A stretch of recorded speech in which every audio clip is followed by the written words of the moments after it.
some interesting times in the coming months. And I sure hope that everyone who's hearing this broadcast today finds the strength to meet the challenges in the best way, to make their life the best they can, to optimize everything that they really want. I really wish that for everyone who's here, for those to come, for those that left already. Yeah, it's going to be an interesting year.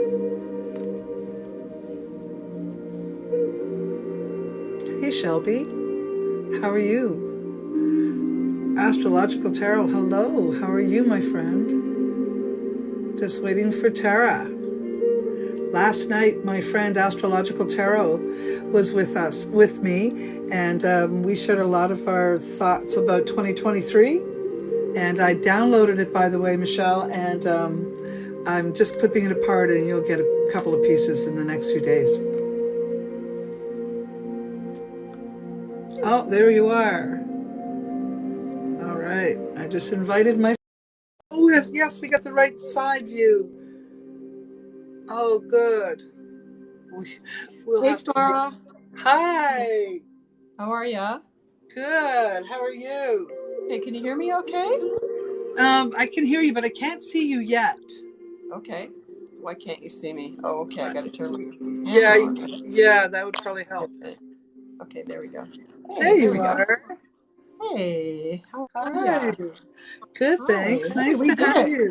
We did. Look Well, at that. thank And there you was so much. no muss, no fuss. Yeah, In fact, really. last night when I had somehow put the guest screen on a little tiny one down here, and I was so worried that I had done it again because I went in and changed the settings, and looks like I did it right. But Michelle and I was this big thing, and poor Michelle was down here, a little tiny picture. Yeah, I know. I was thinking, how's this going to happen? And I mean, I don't have headphones for my phone, so I hope you can hear me okay. Oh, yeah, you're fine. We're fine. You're okay? All right, good. Okay. Yeah. Great. Let me just turn the music down just a little bit. Okay.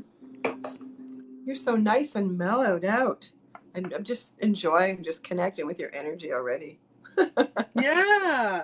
You know why? Because I've been doing this for a while now. In my first year, I had the jitters and the stage fright and all of it.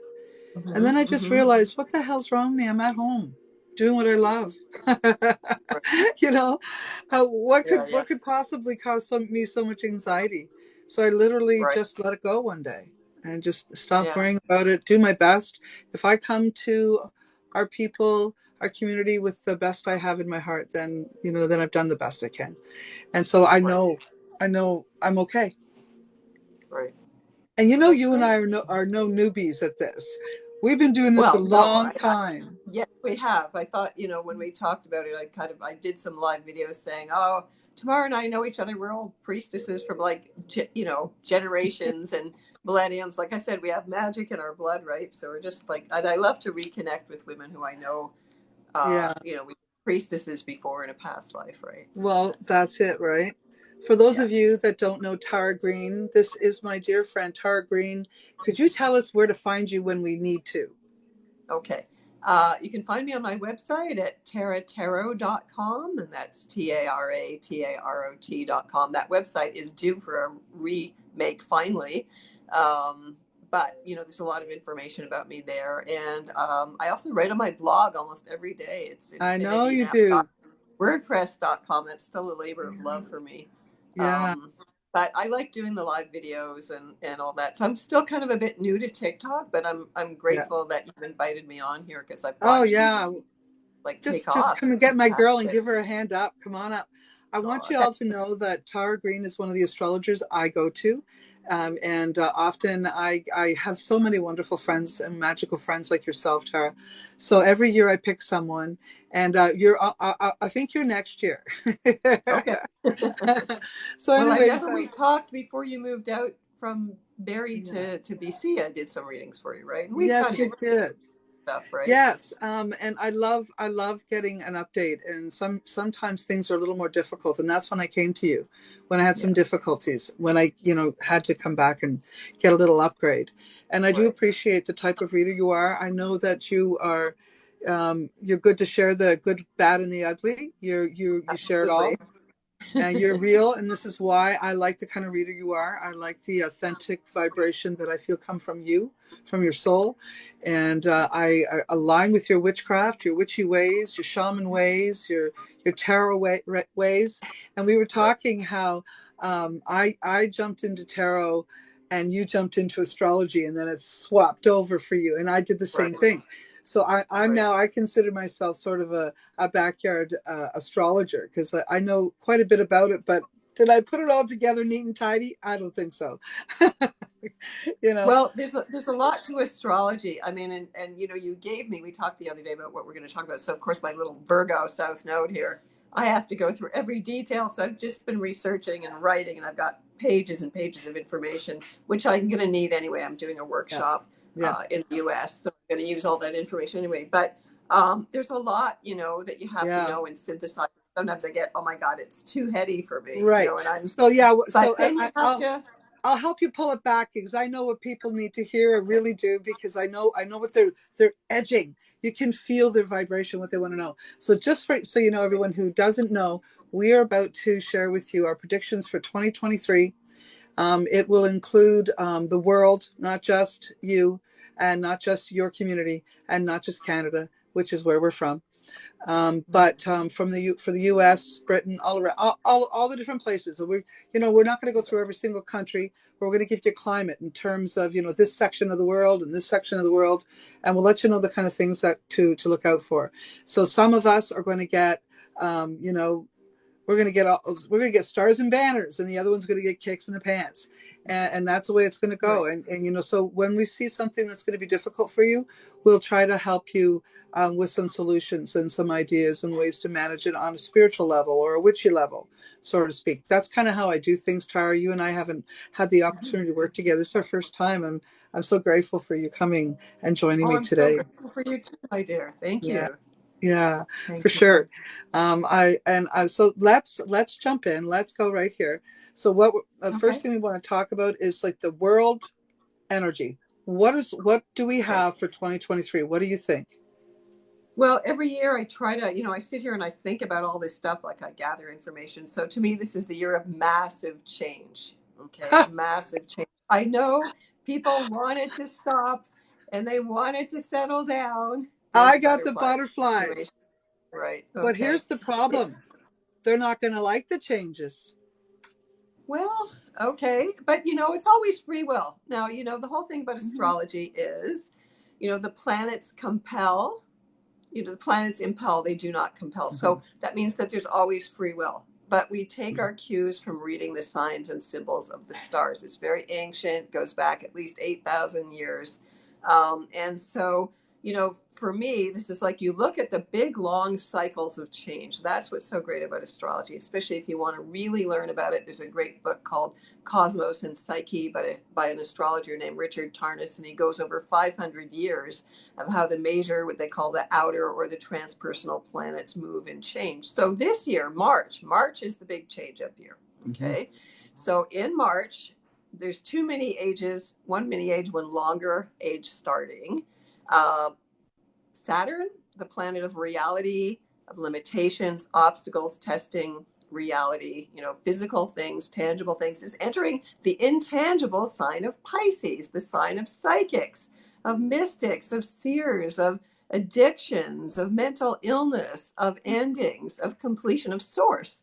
So to me, that's a really going to be a very fascinating transit.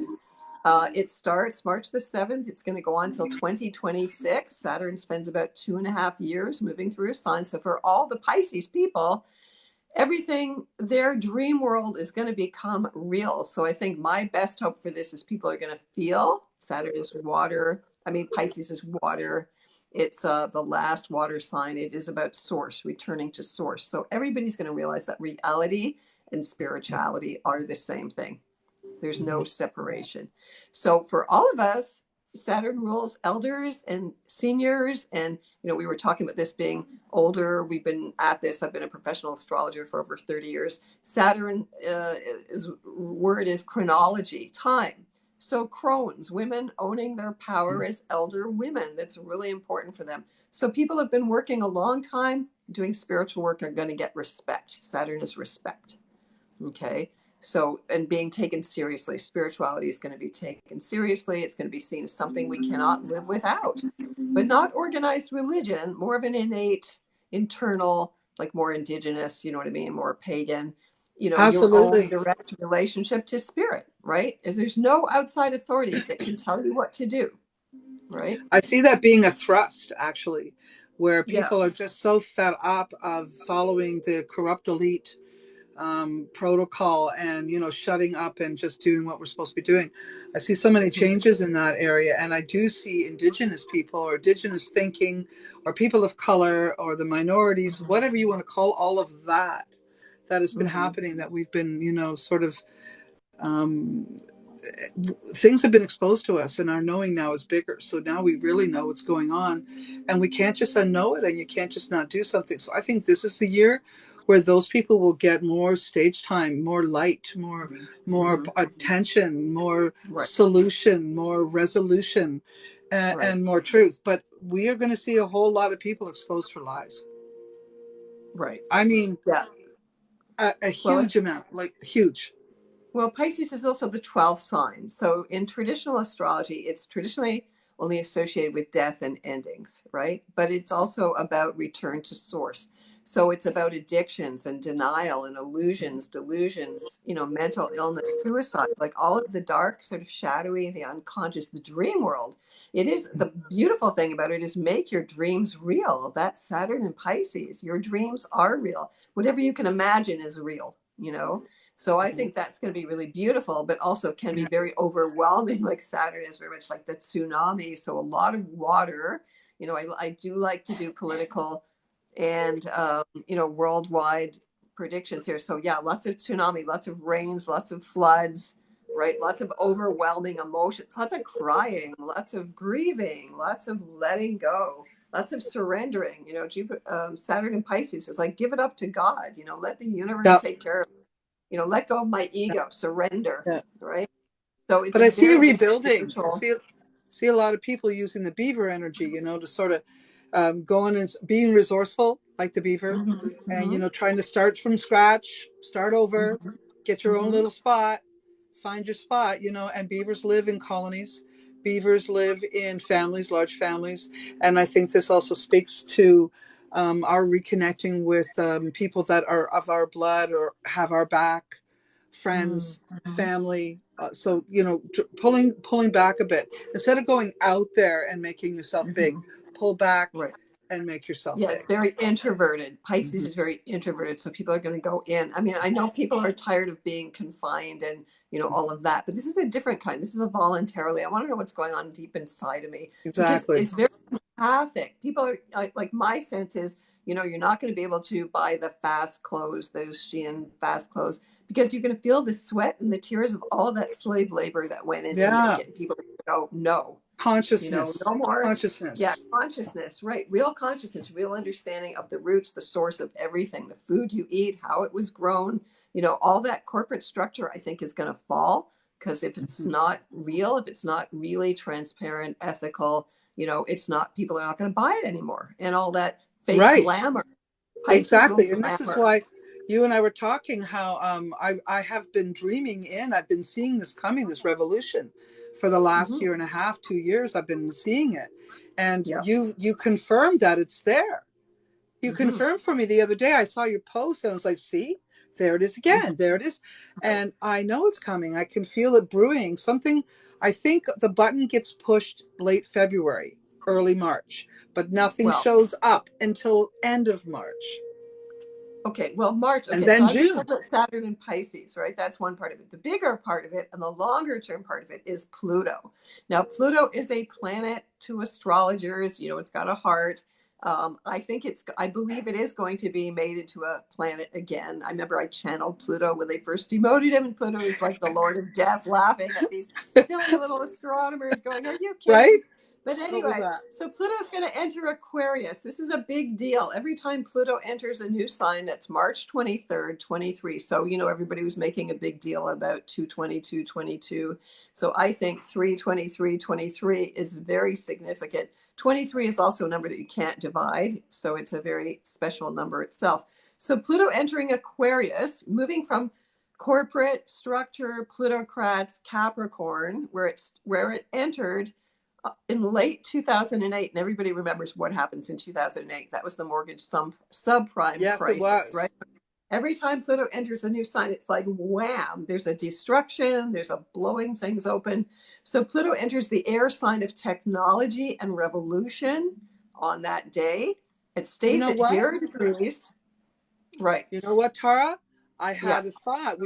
I was talking to Michelle Marie yesterday, Mm-hmm. as you know, and we came up with something. She said something and I said something, and I was like, yes, that might be it. Medical beds, where Medical. a medical bed where you would lay down in this bed and somehow Mm-hmm. be connected to it, and Mm-hmm. you would, whatever buttons you would push would heal whatever was ailing you. And then Right. I had many years ago, I wrote it in one of my books and I found it a long time ago, about this brain gym that I saw, Mm-hmm. Mm-hmm. and where you go over to this thing. It's like a round cylinder, and you Mm-hmm. walk into it, and you put this thing down over your head, put a Mm-hmm. couple coins in, and you get energy for the next 3 hours. So Right. like, right, and it was happening in an Asian country. It looked like Japan or something. This Mm-hmm. was what Mm-hmm. I saw when I was 32. Okay. So this is the type of technology I Yeah. think we're Yeah. heading towards. Well, that's the What do you think? positive side. The positive side, because it's Aquarius, right? And Hmm. Pluto represents the soul, esoterically. So, and the collective conscious of the people, right? So, the high side of Aquarius, because it is a dual sign, the waves of Aquarius is the water bearer, and it's the star in the tarot. That's the symbol of Aquarius, right? So, bringing higher consciousness down. That's what Aquarius is ideally all about. It's always associated with revolutions. It's always associated with women being in power. Queen Elizabeth Right? I was in power during Pluto and Aquarius. I think, what's her name? There's a famous warrior, Boudica, who fought against Boudica. the Romans. Boudica. Oh Uh, yes, and there, you can she find was a Pluto and YouTube show. Aquarius. It's Yeah. on YouTube. So yeah. So Pluto and Aquarius, the high side of it is that the technology will enhance, us. They do have machines like that already. It used to be called a quantum X-ray machine. Now they call it something else, and you get hooked up and it adjusts your body. And there's Healy technology, which I think is people are using that, and infrared technology. So yeah, the high side of that is what it's all about. So Pluto will only be at 0 degrees of Aquarius. When planets are at 0 degrees, they're just starting. So it's a little like an appetizer of Pluto and Aquarius, and then it's going to move back into Capricorn on June the 11th. So my sense is June the 11th until January the 20th, 2024, when Pluto is back in Capricorn for the coup de grace. Like my sense is Pluto's going to finish off everything it started since 2008. So it is a big battle. The Plutocrats, or is it going to destroy that whole corporate structure? Well, So that's the big question. yeah, we saw some energy floating around over Britain, and how the monarchy Mm-hmm. is about to change. There will be some big changes in the monarchy, and it's not Yeah. just obvious because things are happening, but that Harry Mm-hmm. pulling out has created all kinds of interesting energy.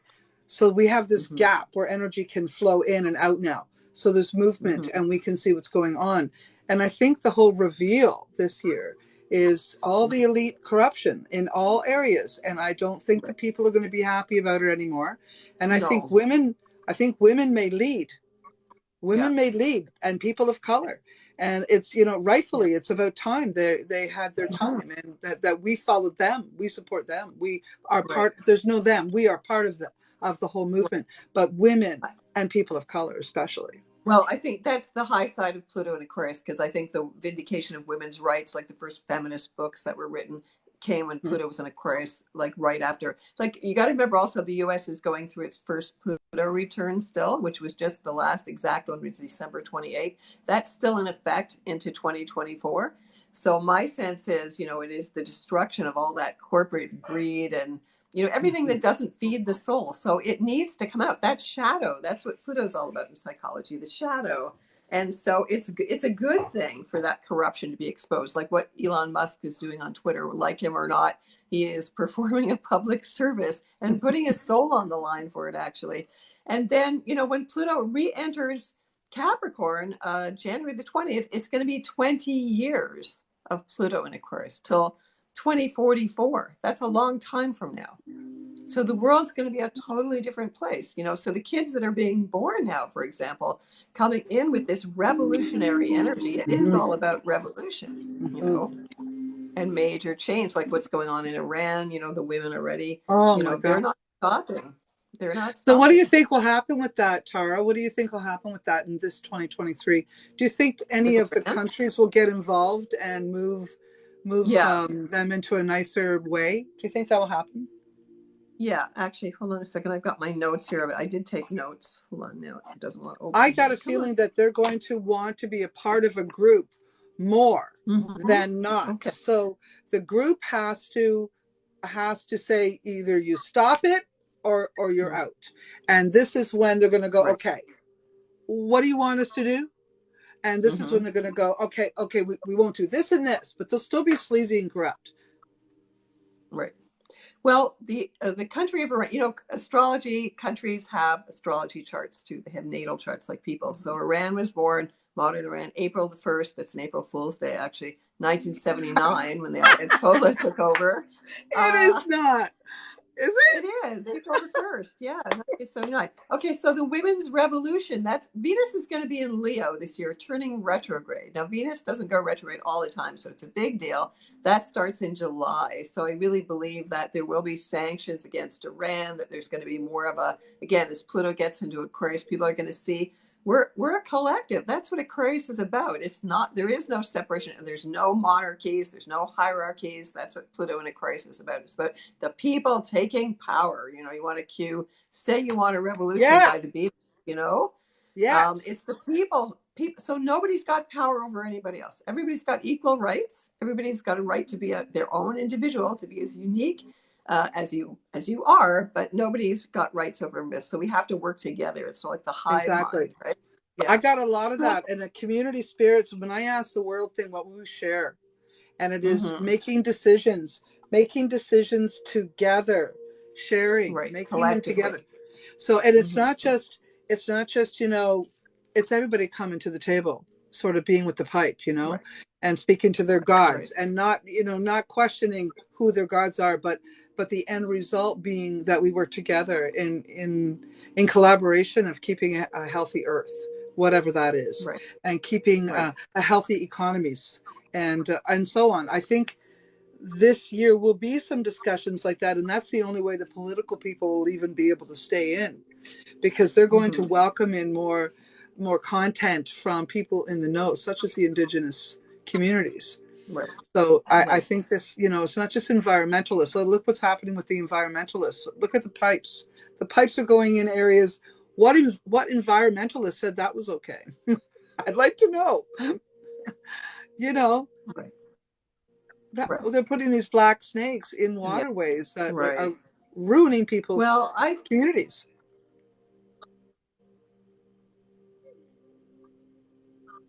Are you having trouble oh, hearing? you're free up tomorrow. Yeah, I just saw that. Whoops. Uh-oh. Hey, Tamara. Yep. Sorry, we're freezing up there.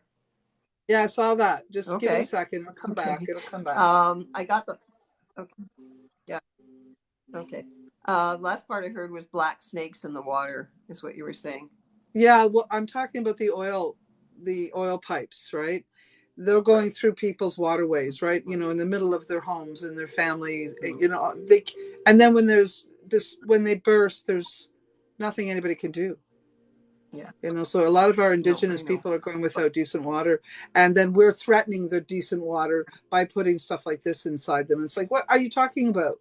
And how come there is anyways, these are the types of things that I do think are going to be right. more at the yes, water is Well, I life. think people are. Yeah. Yeah, I think because Aquarius is about ideas. It's ideally Saturn rules Capricorn and Aquarius traditionally, and I do use both. And so, even though Uranus is the modern ruler of Aquarius, and Uranus is in Taurus, which is all about the land and the earth, and Uranus today, for example, is at the 15th degree, the middle degree of Taurus. When planets are at the middle degree, they're like in this peak, right? And archetypally, 15 degrees of Taurus is a fixed star in the sky, which is related to the Archangel Michael, actually, because the four fixed major stars are archangels. So, Michael's got the big sword out there. He's protecting everybody. But Uranus and Taurus is bringing radical change. There's no way of, not to get this radical change everywhere. So people collectively realize we're all in the same boat here on this little planet. We have to work together, but we can't have other people, big businesses, corporations telling us what to do. Yeah. So I but think I don't see this. I don't know if this is going to change fast. What I do see is there's going to be a few. Take time. Yeah, there'll be a few carpets pulled out from underneath a few so-called stable environments of the corrupt and elite. But I do think, and I think whatever changes that we instigate this year will take about 3 years to finally go through. But it won't be because they want to. It'll be because we keep the pressure on. Right. Yeah. So ideally, Aquarius is like this ideal of humanity. And I kept having these lyrics of this song going through my head. There's this woman singer that I really like. Her name is Lisa TL, and she was one of the first to sing God. Love her. In the 80s. You know her. I love her voice. Love her. Anyway, I remember. So what kept repeating in my head is the lyric to one of her songs going, "We are humans without humanity." Right. And I'm going, okay, that's exactly what it is. So now we're going to learn what it means to be human. With humanity. Like an ideal human. I thought that's what this is all about, So some people are going to want to be robotic. And, there's that whole thing with, I don't know if you've heard about this. They want to create like babies born in these pods to stop the, decline in the world's population. It looks just like the Matrix. It's really hideous. Somebody actually started a company to do this. Like, oh, women can't have babies. Well, just grow them in a pod, right? Well, speaking of that, this year we're going to find secrets revealed about things that what many thought were conspiracy, and not everything that's been conspiracy is true, but there are a handful of things that are going to be revealed as truths, and it will have to do with the virus. It will have to do with the vaccination, and it will have to do with the corruption behind it all. There will be. That stuff will be strongly guarded, and people will be very careful to try to keep it hidden. But I do believe somehow someone who doesn't want to stand with the rest, we got the heron in reverse. Mm-hmm. So this is someone who has been with the people, who decides to stretch out and go on their own. So I think someone's going to basically leak something important that will help us get the information we need. That's what I see happening in 23 regarding those things that we're concerned about regarding our health. Okay. Right. In all areas, because it has to do more with what's in that bottle that they're putting in our arms. Right. Well, that's what's coming up right now. And that's really what Saturn and Pisces is, because Neptune's been in Pisces since 2011, right? And I've got a countdown going. Can't wait till Neptune leaves Pisces when the new spiritual era starts. This is also really exciting in 2026. 2025, 2026, because it's all about fake news and illusions and delusions and projections. And, so Saturn is like, no, what's fake news and what's reality. Yeah. So I think, but a lot of people are not going to want to, they're going to be in denial. They're going to be scared. You know what I mean? Yeah. I see that, but I also see an awakening. I see a lot of people awakening and fed up of being duped, and not just duped, but not being cared for by their governments and by their, living impoverished, losing their houses, losing their businesses, not having the support. This stuff is just brewing. People are pissed off. People are angry, and they have not had the help they need, and they're finding themselves on the street for real. These things are happening, and I think that the fact that our governments have not advanced fast enough to solve the problems is what's going to is what's going to create the energy needed for the people to step up.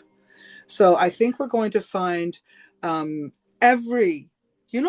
the truckers convoy went through, and we started noticing so many countries jumped on board. Mm-hmm. Like, this is the kind of thing that's rolling out for 23. Something, but something maybe even, not that the truckers convoy wasn't organized properly, but something even more organized, even more. Something else is, so all I know is it's still going to make people angry. Not everyone's going to be happy about it, eh? Right. Well, I think it's hard to let go of the illusions, and it's hard to take responsibility yourself. It's much easier to think the government will take care of me, somebody will Mhm. take care of me. You have to be responsible. You have to be sovereign. Mhm. You have to take responsibility for your own health. You have to take Yeah, responsibility for the choices you make. And that's Saturn. Saturn kind of puts you yeah. through the hard test, but you grow through it and you gain through it. And I think it's going to be a wonderful thing. And this is where Yeah, communities may get together and create gardens, yeah, and look already after each happening. other's children. Yeah. Everybody somebody looks after the yards and the other person looks after the flowers or whatever. I think Well, this is that's very much why. like Aquarius. It's about you remember the song, "The Age of Aquarius." From the musical Hair. It is about everybody sharing. It's about communes. I remember my cousin telling me this years ago, predicting, Mhm. "Oh, when we get to be retirement age, we're all going to live in communes again." And I went, "Yeah, she's right." Because that's It's true. exactly what happened. And It people is what's won't be going to able to happen. survive on their own because they're being forced into it. It's too Yeah, expensive. Like, economy. you know, It's the flatlined, economy. and the lesson of the wolf is the other thing I've been told from Mhm. most people. And I didn't choose these cards; they chose me. I shuffled and picked them. Okay. And so this one shows up, and this one tells me that everyone's going to have to learn their place. Okay, everyone has to learn their Mhm. place. There is a natural hierarchy. Not, when we look at a circle, every piece, every link in the circle is important. Everyone. Mhm. So there really Mhm. isn't a leader. But Right. when we look at the wolf, there really isn't a leader either. But there is a position, and so Mhm. the elders are not first, but Mhm. the most fierce of the wolves Mhm. are. The Mhm. strongest ones are first, and Right. then Yeah. right after them is the elders, because they're Right. the most cared for. They're the most protected, and then Mhm. behind them would be the teenagers, and Mhm. then the little pups, Right. and then the mothers. And the Mhm. teenagers will be running back and forth and around and sort of keeping the little kids corralled. So what we Right. know about the wolf vibration and to bring it into your Mhm. home is to follow in the hierarchy that is necessary to keep your family safe. Right. It is to be a healer. It is to be the pathfinder. Don't be afraid to, step out and do something a little different, or maybe something that's been in your heart for a long time. This Mhm. is going to be the year to take that step forward and to do what's right for your family, because you're going to be thinking this year about long-term family stuff. Yeah. How is your family going to fare? Because our economy has changed. It has Right. changed, you Yeah. know, and in some areas we're going to experience some flat lines. In other areas we're going to experiencing digital money and a switch over, and all of these things are happening right now. We have to learn to go with the cycles of the moon Mhm. and be at peace with it. Right. Be at peace with Well, it. it's the wolf full moon. We're still in the energy of the full moon. I saw it last night. Yes, we We and did a that's little the other howl. and Yeah. So that the was wolf the other and thing. yeah, and Women Who Run with the Wolves. Speaking of the wolves, that book, Women Who Run with the Wolves, which was written in the early '90s, has made this big resurgence again. She's a Spanish woman, Clarissa Pincola Este. She's a PhD, and it's really wonderful because she's talks about Spanish Lady of Fatima and sorry, what's her name in Mexico? The famous. They had a vision in Mexico, right? The famous Mexican Catholic, like she's like a saint.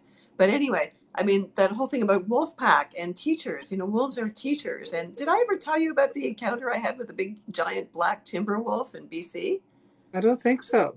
Okay, my family and I were on this little road outside of Caslow, BC, which is a little town in central BC, and we just sort of went driving, and it's little 2-lane roads, and all of a sudden this big black animal came out from the forest and stopped right in the middle of the highway in front of us, and we thought it was a bear because it was as big as the whole lane. And then I saw it had a big black tail that went down to the road, and I went, "Oh my God!" It had gold eyes. And it just stopped and it stared at us. So we were trying to slow down, but then there was no way to pull over.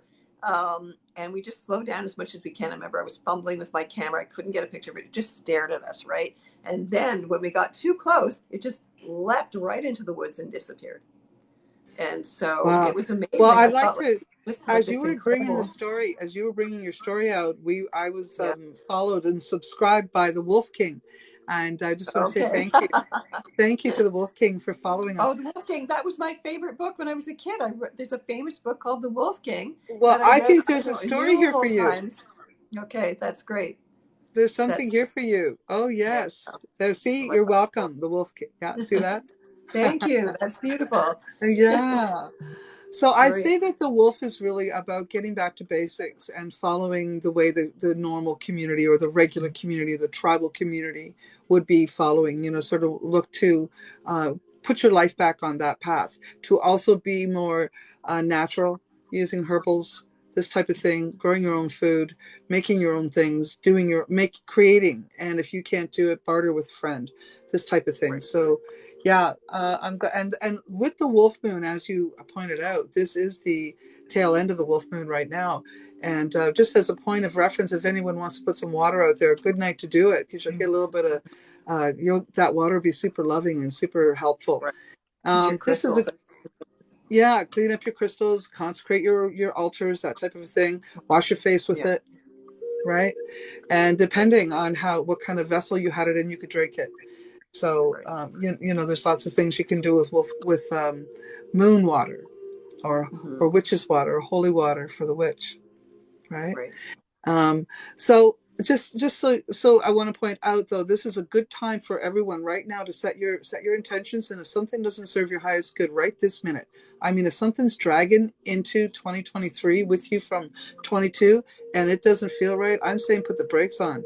No, do it now. Do it this month.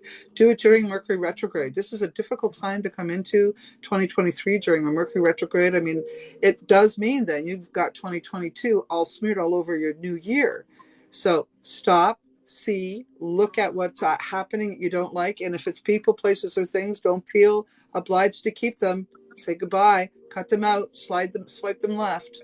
Yeah. I also want to mention that, Mars is retrograde. I don't know about everybody else, but Mars is the planet of energy and action, is the defender, the warrior. Mars has been moving retrograde since October the 30th, and it will continue to be retrograde until January the 12th. So Mars is sitting stationary in the sky virtually at 8 degrees of Gemini. Now, if you really know your astrology chart, you want to look at where 8 degrees of Gemini is in your chart. It's really exhausting. And so people are, angry and frustrated because things are not moving ahead, but it's a great time to review, to reflect. Exactly. Retrograde planets are actually good medicine, because the symbol for retrograde is a big capital R and a little X, and that's the symbol for a prescription for good medicine. It's not a disaster. Disaster means without a star, actually. Thank So you. all Mercury retrogrades are a great time to just give your brain a break. Mars and retrograde, stop rushing around like a maniac. Just chill out. It's very hard for Aries and Scorpio, who have no patience, right? Because they're run by Mars. But take this time, really enjoy it and reflect, and just, yeah, I agree with you. Don't take new things in. Don't start any New Year's resolutions. I No, mean, I not don't really yet. Not think yet. of it Yeah. as the New Year anyway, because pagans start March 21st. That's the first day of Yeah. Sun entering Aries. First day of spring is archetypally really the real beginning of the new year. Yeah, I think right now we're wrestling things that need to get out of our lives, and anything to do with any word that has an re is a word you should look at in terms of retrograde.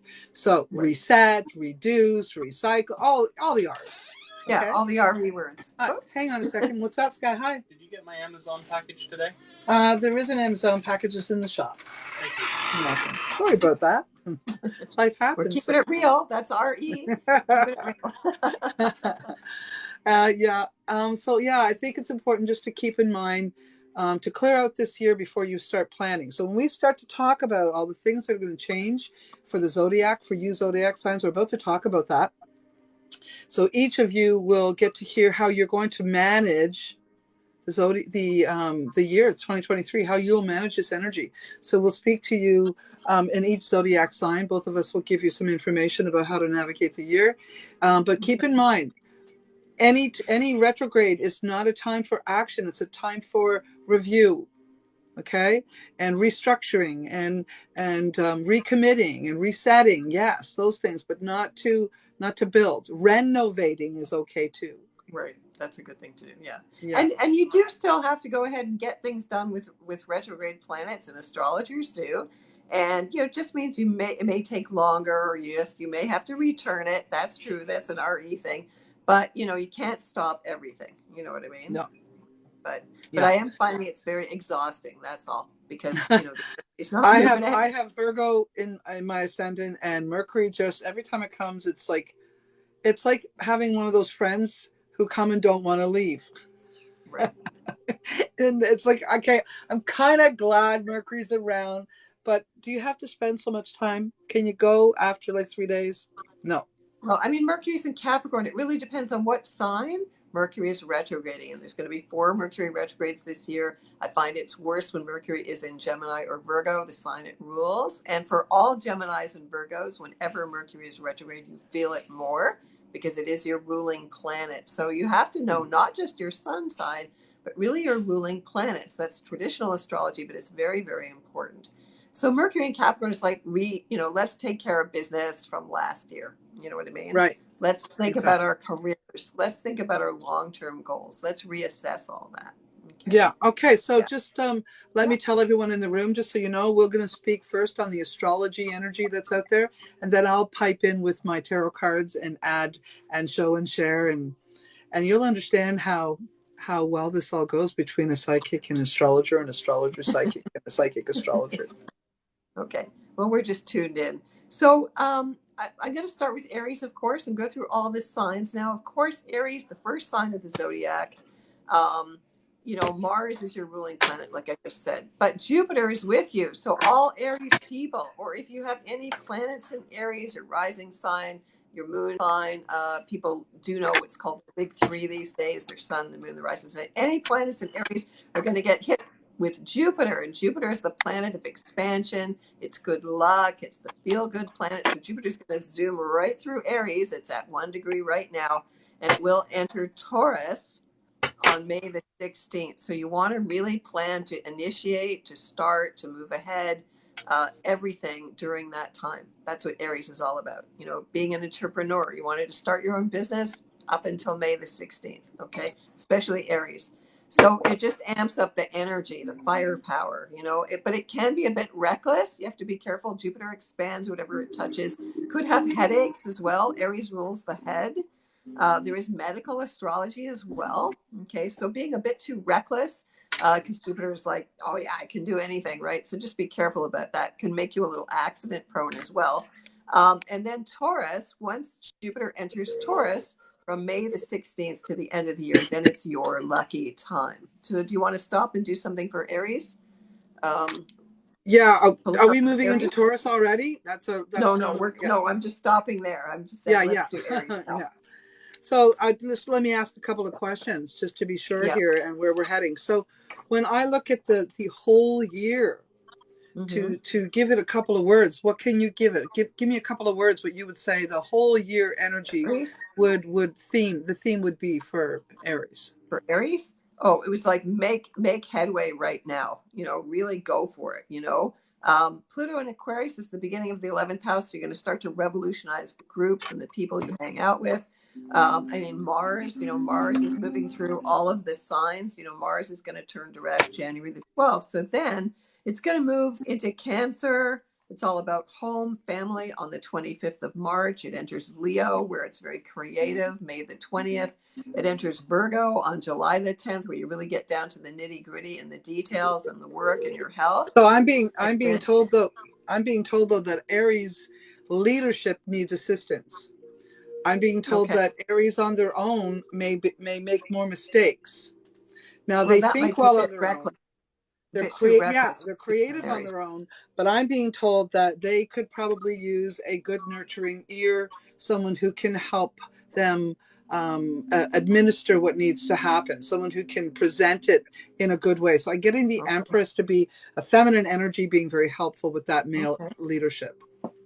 Okay. Well, Saturn in Pisces is going to be in their 12th house. So if you use solar, they call equal house systems. It's an old way to do astrology, but in this case, it's the best thing. So a lot of old karmic issues are going to get stirred up. There could be a lot of mental illness issues and a lot of guilt stuff that maybe you've been harboring. And you got to release that. You got to deal with it. You got to take responsibility. That's exactly what I got here. Seven of Cups. Seven of Cups, Okay. mental illness, and illusionary thinking and Anxiety and delusion. I got it reversed, so I got it even worse. It's more like delusionary delusion. energy, Well, that's and Saturn in maybe Pisces. the Aries needs support this year, is what I'm getting Mm-hmm. at. Although they may Mm-hmm. have all these great ideas and ambition to do it, oh yes, just make sure you got a level-headed somebody right beside you, Aries, and this year will turn out better. Well, I think that the balance, because Jupiter and Saturn work well together. See, Jupiter expands, Saturn contracts. They work really well. So Saturn and Pisces in the 12th house, opening up your own spiritual side. So that's what they really need to pay attention to, their emotions, like feel their emotions, like let that come out, really pour it out. And anything that you have denied or projected onto someone else, take back those projections. It's really about growing Yeah. up. Yeah. I think being Yeah. mature. It So does. It yeah. does tell me that this year will be a good year for Aries people to check in with their anger, their temper, Mhm. their Yeah. nasty side. They can get mouthy. Yeah. An Aries person in a bad mood can be kind of Oh yeah. nasty. Right. but So what you said, yeah. So it's so sorry. you said Jupiter's there. So Yeah. Jupiter softens it up, eh? We've got that Sagittarius and Pisces vibration in there. So it really Okay. softens it up and makes, so if you've got a soft feminine vibe who can come, sort of stop them from being grumpy and give them a little more support, I think that Aries would do well. Without that support, though, I'm going to say Aries should probably watch before Yeah. they act.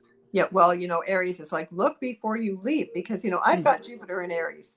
So, I know exactly what this energy is like. It's just like, Yeah. no, I'm going. That's like, I'm going off that cliff. I don't care. You know what I mean? So can be reckless, and it can be accident prone. And Yeah.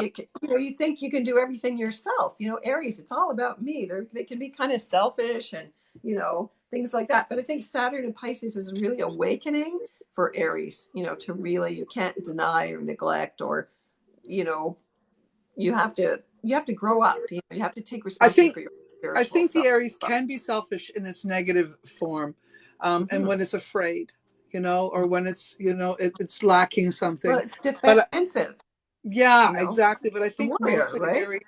Aries are great support and have been in my life. They've been a very great support and very helpful and very loving.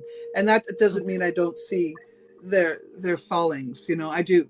Right. But I do think that the majority of Aries is somebody you want to have on your side for sure. So Right. anybody who has to work with them, like whoever I'm speaking to about working with the Aries, you will enjoy it. It won't be a burden. It'll be something you enjoy.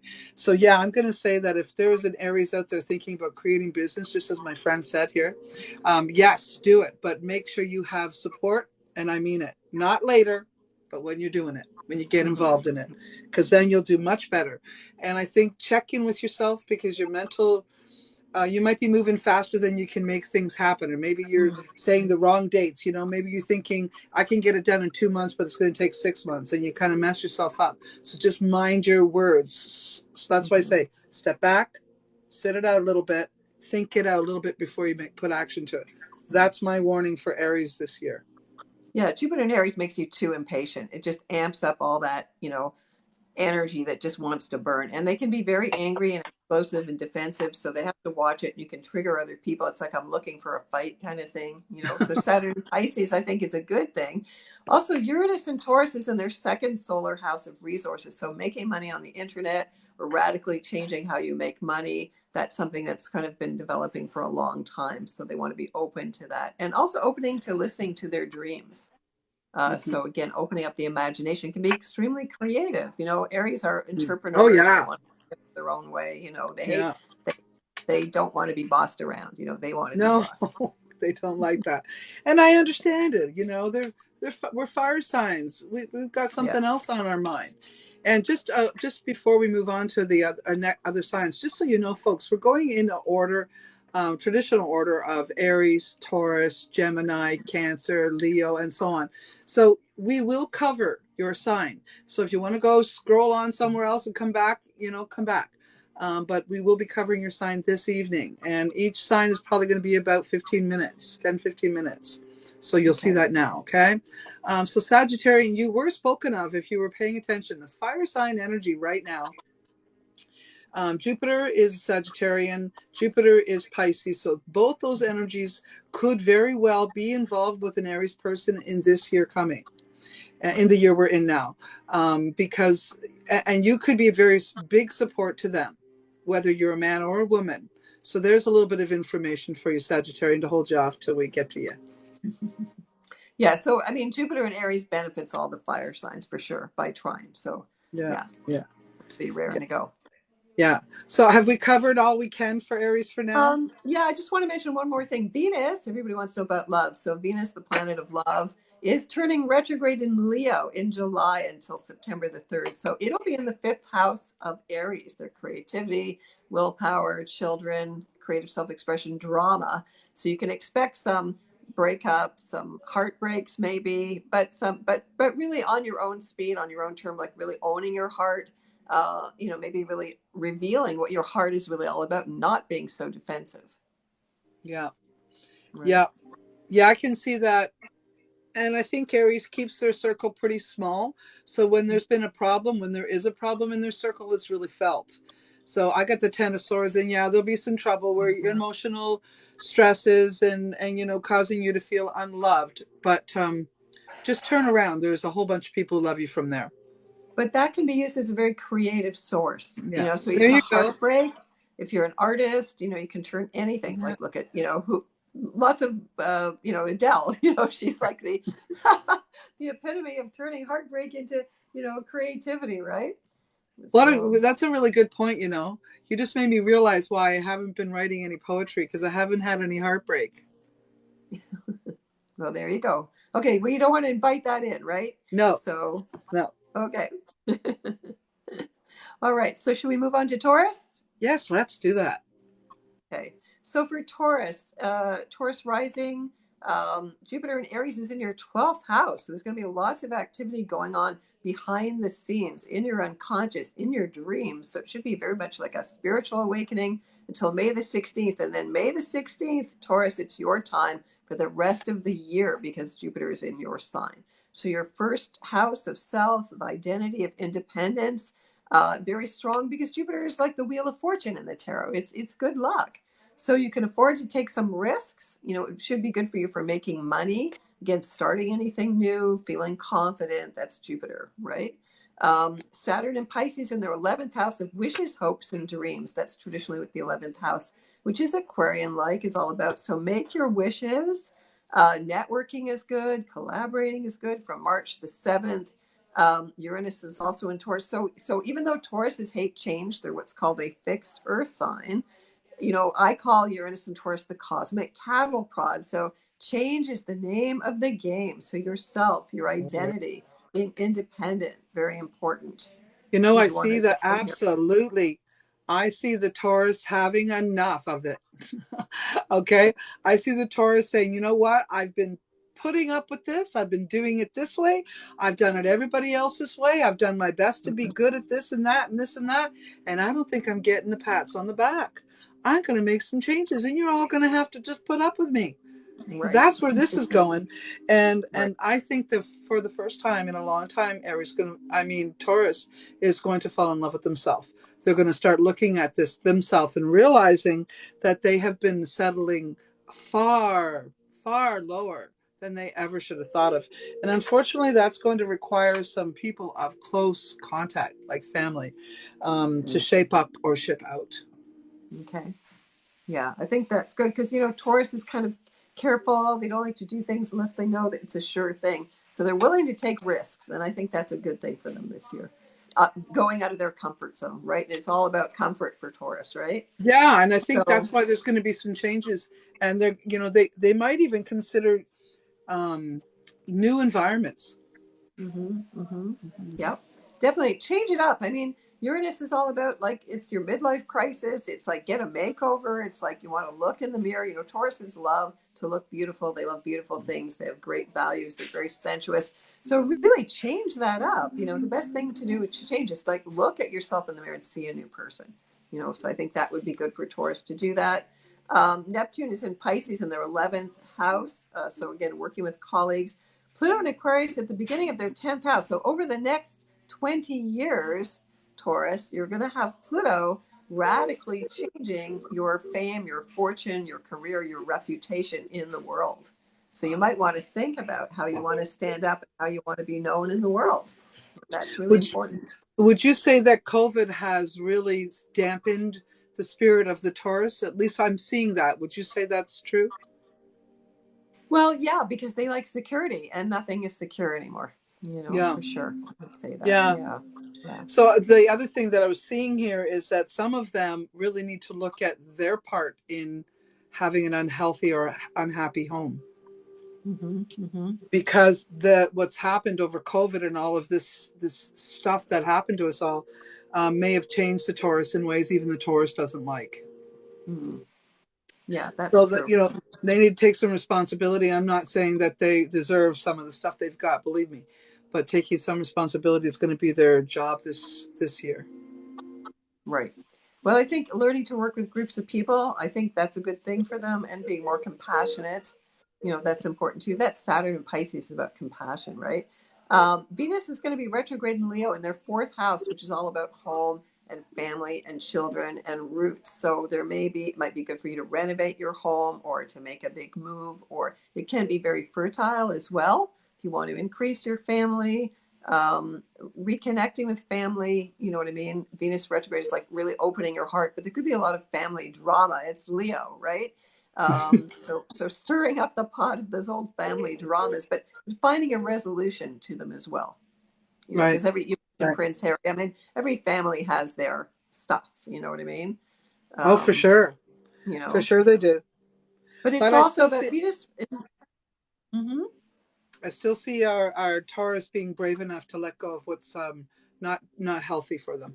So that's one of the things I see, and it may put a few Tauruses on the single side that didn't expect it. Yeah, I think so. Yeah, Venus retrograde in Leo would, I think that's true. So that's going to make it a little harder maybe for them. But if they see the big picture, now that's what Aquarius is all about. Looking at the big picture, you can see how even though it may not be comfortable, it may not be what you want, it's ultimately for your greatest growth. And I think that's agree. also what Saturn Pisces 100%. Look 100%. At the big picture. Yeah, I absolutely agree with you there. Yeah. Okay. All right. I think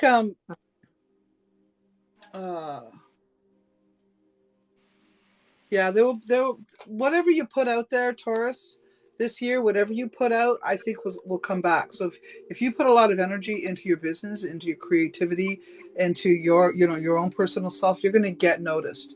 People are going to notice you, and you're going to get what you want, which is money and appreciation. So put your energy out there as far as money goes or business.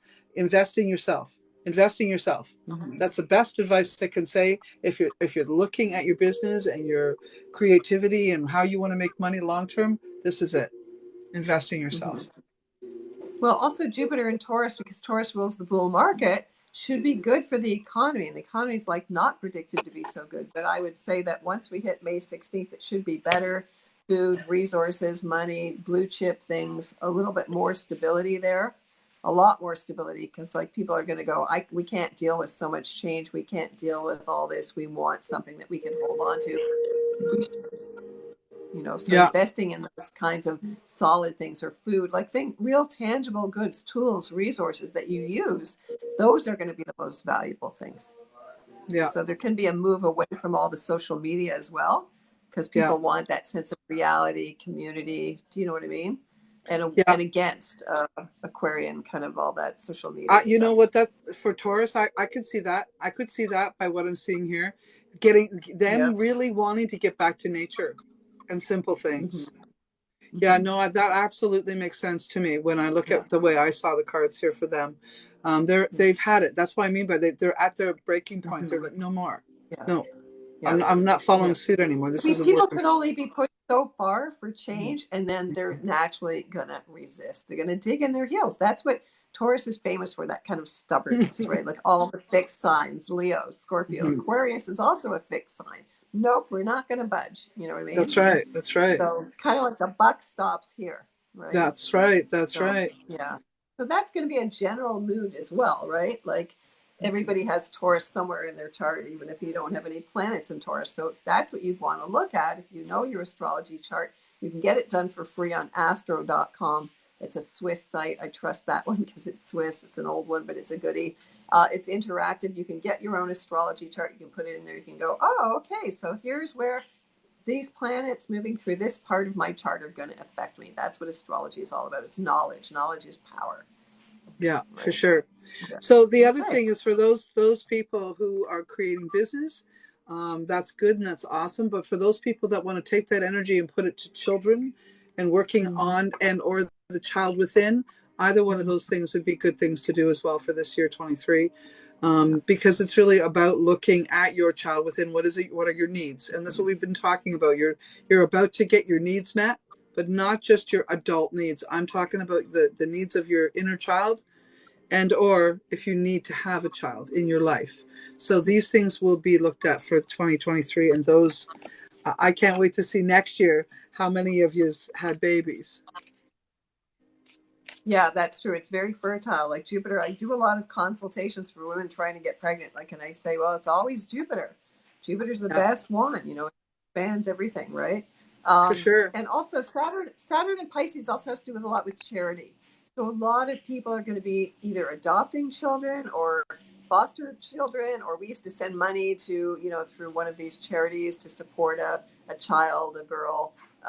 So I think a lot of people are going to be doing that, just being more charitable and charitable to themselves, right? That's another Yeah, thing. I think we're always too hard on ourselves, and yeah. people are learning. You know, Taurus is all about self-esteem.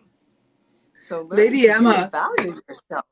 Lady Emma, just so you know, I have some herbs that help with that. So please, if you're really considering it and you've been having trouble, reach out. There are people who know some things that maybe you didn't find out yet. You're So talking about somebody trying to get pregnant. yeah, yeah, Yeah. yeah. And also like Tara said, if you want to get to find out where your Jupiter is, and then maybe we could figure out when's the best time to try. There's that Yeah. too, right? Yeah. So yeah, consider that. That's good. That's good news for Taurus then overall, isn't it? Yeah, I want to mention also there's eclipses. So speaking of Taurus, like there's going to be 4 eclipses this year. There's one May the 5th, the lunar eclipse. Lunar eclipses represent everything internal. At 14 degrees of Scorpio. Now, Scorpio rules the reproductive organs. So you got to remember whenever sign we're talking about, Taurus, for example, its opposite or shadow side is Scorpio. So what affects Taurus affects Scorpio. What affects Scorpio affects Taurus. Vice versa. It's always that way. So that might be a good time to try to get pregnant. Like that would be an optimal time, May the 5th, just before Jupiter enters Taurus. But if you're looking to create or, you know, fertility is like a metaphor as well. Whatever it is you want to create in your life, not just a baby, not just a child, any idea that you want to cook in your cauldron there, you would use a lunar eclipse, for example, to do that. And Scorpio rules money, finance. So if you want to do some abundance rituals, you would do them on those lunar eclipses or around the lunar eclipses. But traditionally, eclipses are just for praying. You don't set intentions on any solar or lunar eclipses, but you would use it for yourself, more your internal growth. And and magical things like money and babies. Yeah, but you don't do it right on the eclipse. This is the thing. It's got to be done in a very specific way, okay? Because it's very spiritual, actually. Traditionally, lunar and solar eclipses are considered. The Tibetans believe that a solar eclipse increases your good or bad luck 1,000,000 times. So basically, you chant mantras the whole time the eclipse is on. There's like prescriptions about you don't wash your hair, you don't bathe, things like that traditionally. And a lunar eclipse, if you chant good mantras, or if you just send good vibes, if you just say, I send the world love over and over and over again while the eclipse is on, a lunar eclipse, you get 100,000 times the benefits. So, you know, in witchcraft, you know, you don't curse, you don't put it out negatively. Whatever you do comes back 9 times. So this will come back 100,000 or even 1,000,000 times. So I always err on, you know, traditionally you do not try manifesting anything on a lunar or solar eclipse. It's too powerful, you know, Right, too powerful. right. Right. Yeah. Thank you. Okay. So that was for, would you say all of these predictions are good for both sun, moon, and ascendant? Yes, or for any Yeah. planets. I mean, if you have any planets in those signs, you would say, okay, Jupiter's crossing my Venus or Jupiter's crossing my Mercury in Taurus, you know. And so it would be Gotcha. good for me to expand the way I communicate, the way I think, the way I analyze Right. things. Right. Oh, All of thank you that. for Yeah. that bit of information. Yeah. That was Yeah. helpful. Yeah. Thank you. All So, right. So and our next sign. Are we yeah, done we're for going on to Taurus? Gemini finally. Yeah. Okay. Gemini, So sun, Mars moon, and and Gemini. ascendant. Yes, so poor Geminis with Mars retrograde for so long. It's really frustrating, but it's going to be over soon.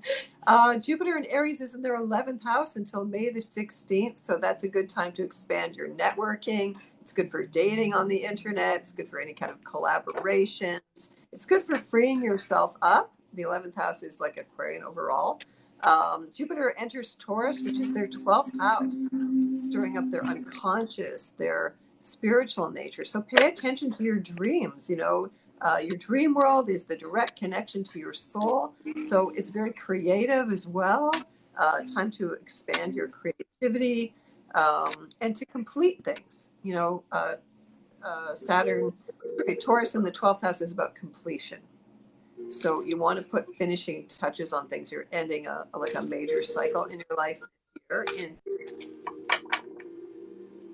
20. 10th house of worldly success and reputation and fame. So Saturn in Pisces is about doing something where you feel like you're giving back, where you're helping people, where there's something charitable, where you can be compassionate. I mean, of course, all signs have emotions. Geminis have that. Of course, they've got that dual nature, but everybody has emotions. And so this is where you want to contribute. You know, this is where you want to feel that your work has a spiritual value. It's not just about making money. You know what I mean? It's got to have emotional worth, emotional intelligence. I would say that that's important for Gemini. But be careful that you don't lose money as well, because Pisces is debt. Okay, so you want to be careful about that. A lot of 12th house energy going on with Uranus and Taurus, Neptune and Pisces in the 10th house. So be careful also about projecting that there's more going on than there is. Okay. Pluto in Aquarius is at the beginning of their 9th house of education, philosophy, belief system, travel. So for all Geminis over the next 20 years, they want to pay attention to philosophy, to belief systems, to being optimistic, to having faith, and changing, radical change in their faith. Venus is going retrograde in Leo in their 3rd house of siblings. So there may be some family issues that they need to work out, more short travels, or maybe some disruptions in their travels. Speaking from your heart is really important with Venus retrograde in Leo. So there could be some family drama there that you have to work out. But again, that could be a good thing. Yeah, I got some interesting vibes that I've actually seen this over the last couple of years for Gemini having to pull themselves out of a lot of negativity, things that they got themselves involved in and they had supported and thought was good for them, and found out that they were dealing with sort of a falsified um, a falsified life, basically. They thought they were building a good strong home with someone and something fell apart, and it's taken them a long time to come to terms with it. I think this year is the cleanup, and this is some of the people that put their faith in will get away with things that unfortunately will hurt the spirit and the confidence of the Gemini. But I do see some really close friends and family and stability in your home and life being the thing that keeps you stable, the thing that keeps you sane. So, keep yourself focused on what matters. One of the things I like about Gemini in this is, even though they may be going through some emotional traumas, they still have a good mind for stabilizing and creating home, or creating stability and wealth. They do have a good mind for that. And this year is not going to be any different. In fact, they'll probably have more money because they won't have to share it. Okay. Yeah, I think they have to be, they're definitely, they may be feeling kind of foggy about what they're doing as well, because Pisces, Neptune and Pisces in the 10th house, and then Saturn and Pisces could be a big change in terms of your career. You may go, I don't know what I've been doing. I've been why have I been doing this? It's like I'm doing this for someone else. That's not what I really want. So That's I what think I've been that's going to needing. be Yeah. really Yeah. important for them to come to grips with that, right? Yeah. There's also going to be a solar eclipse at 21 degrees of Libra on October the 14th. So if you just want to think about the elements that will affect Geminis, because it's an air sign, so all the air signs, Gemini and Libra and Aquarius will be affected by that eclipse. So that might be a date that you really want to watch out for, a big change at that time, October the 14th. And I think, there's going to be a long, deep philosophical soul inner dialogue with Geminis for a long time. Like, what am I doing in the world? Pluto is really asking you, what is my soul purpose? What did I come here to do? And so that's going to be a big, long discussion. Aquarius is an air sign. So, it takes your inner communication to a higher level. I want to communicate with everybody. I want to understand how we can talk together, how we can sing together, how we can share ideas, Well, I got and them build really a new facing. world. Yeah, I got them really facing things that, they allowed. So this devil card really tells us, they have allowed a lot of addictive personality, obsessive, compulsive, power type, hungry people around them. And I think this year, it's been coming for 2 years, but this year is when they go, I don't want a part of that. I don't want to be a part of that life. This is when they turn that energy upside down and take those chains off. Now that does not mean you're gonna feel really super good about that, because you won't. This card is the strength card, and this one tells me that this journey, the last little while for Gemini, has been so stressful and straining and draining that you're going to need some support. Again, another sign that's going to need some support. And what I'm seeing is somebody your own age, people your own age. I'm getting that. Not that you shouldn't have your family around. That's good. But you need a solid friend. A solid friend. Because you don't open up super easy to everyone about what's going on with you. And I think you need to, have a tea and have a bite to eat and really speak truth, be authentic. So yeah, I'm thinking that friendship will help build you back up again, and that's gonna be the whole year. The whole year is just rebuilding. So when you're talking, Bar, I'm also getting these visions. So I really think for a lot of Geminis, it's going to be a lot of deep unconscious emotions that they've never dealt with coming up to the surface. A lot of addictions, a lot of denial. So it's going to be hard. It's going to be hard, but they're going to come out of this like a stronger, newer person. Absolutely. Like their authentic self. So I think it's going to be a really good year for them. And I think a lot of Geminis jumped on board. Maybe they were drinking, that type of thing. And maybe they're sort of looking at themselves going, now, I don't want to do that. Why am I doing that? So all I can say is, although this is a difficult year, it is the end of the difficult years, and you will see so much improvement in yourself and in your life by the end of the year, that you'll be really super happy you went through it all, and you've learned so much and you're so much stronger. So Gemini, I know you've been toughing it out. Hold your horses. This is your year to come back. This is your year to come back. Yeah, I definitely feel that too. Mm-hmm. Yeah, for sure. Okay.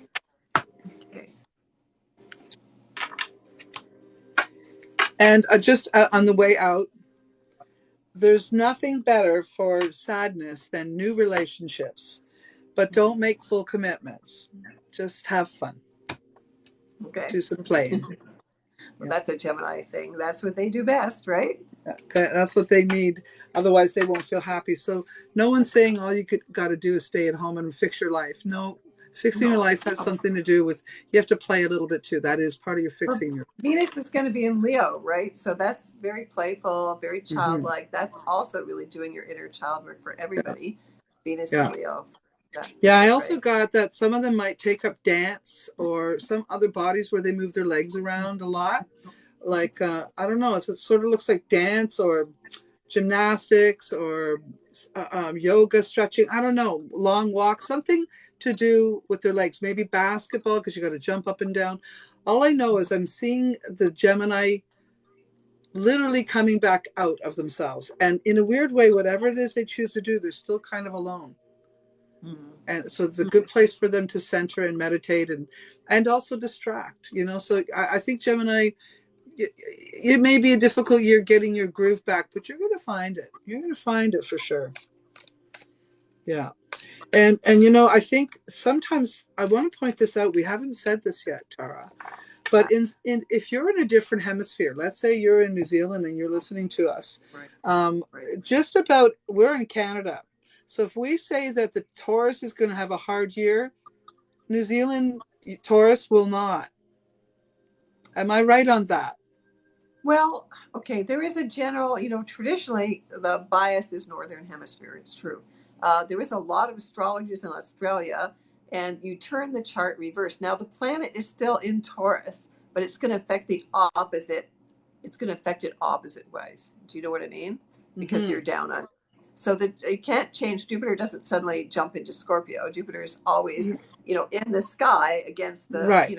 we see it as the sign of Taurus. This is tropical astrology, but you would read it in a different house. So it would be opposite to where we are interpreting it. Okay, now I'm That's doing why very I'm general. saying, that's why Yeah, I'm saying, sort of generally speaking, if you're in a right. different hemisphere than us, you want to look at whatever we said for that sign opposite, So the but opposite would not be the eighth completely. house. Yeah, I know it's going to confuse people a little bit more. That's the problem. You're getting into more deeper But kind there's of a reason astrology. why I'm saying it. There's a reason why I'm saying Yeah. it, because you know Okay. why? Because I know that we're giving our absolute best, and there's that odd person who'll go, nope, not even close. And Okay. yet, the reason I'm saying it is because it's probably because of something like that. It's probably Okay. because you're in a completely different part of the universe and it's not applying. All right. So the really simple way, if you want to understand what we're talking about, the zodiac starts with Aries at 9 o'clock. If you look at a chart, that's what's called a natural house system. So Taurus, the second sign, is where, for example, Jupiter is going to be in Taurus from May the 16th. So you would look at, instead of the second house, the astrology chart is divided up into 12 houses, just like there's 12 signs. So Taurus is the second house. Now, so what we're talking about in the Northern Hemisphere, Jupiter is in the second house, but if you're down under, it's opposite in the eighth house, which is about other Yeah. people's money and death and very soulful rebirths and inheritance and taxes and things like that. So it's got a whole different type of energy in a different way. So Jupiter's still in Taurus. It's just Yeah. affecting you down under in the opposite to In a like different way. mirror world, the Yeah. opposite.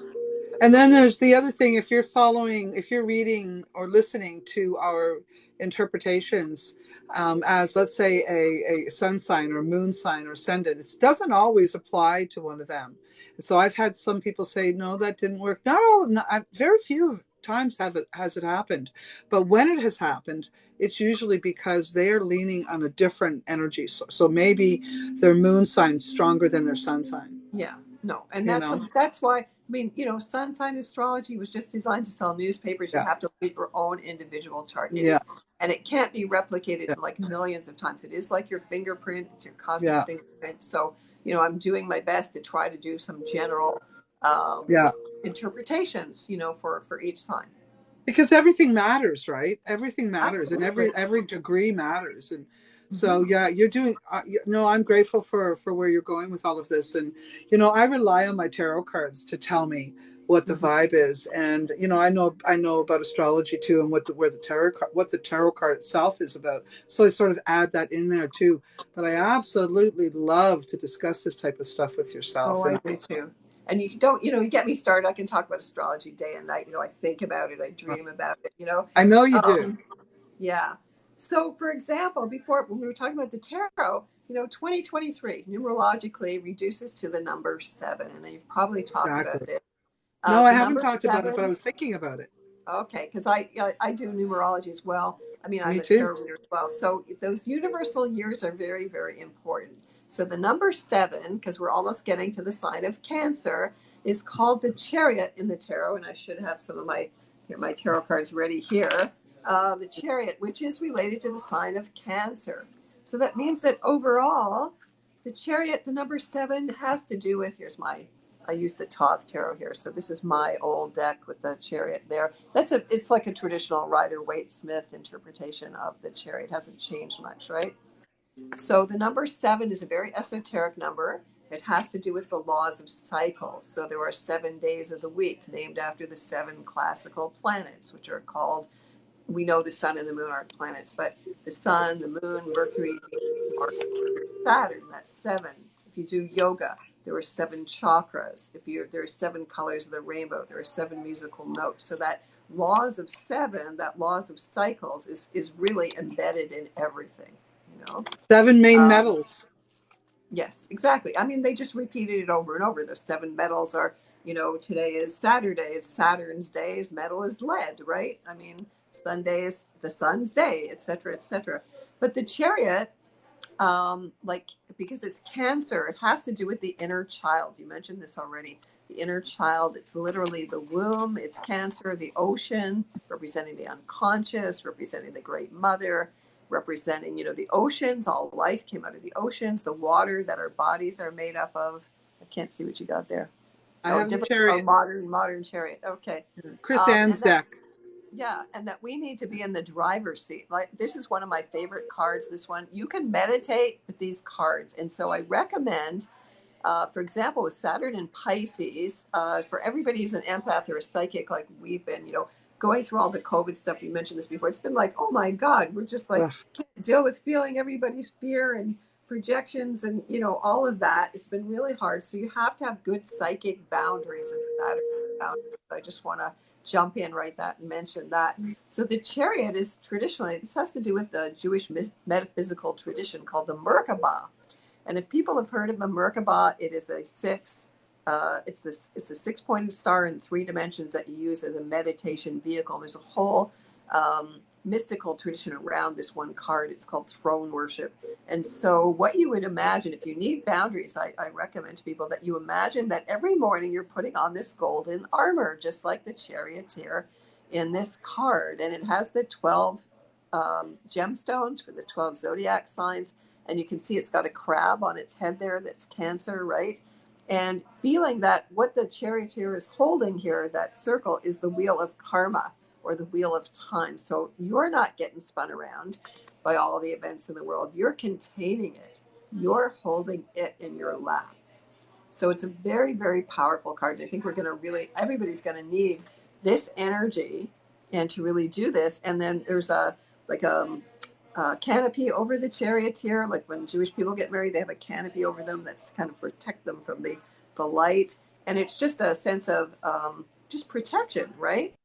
Yeah. So you need to feel that you're in the driver's seat. The chariot is also being driven by sphinxes, which are very ancient, mystical animals traditionally.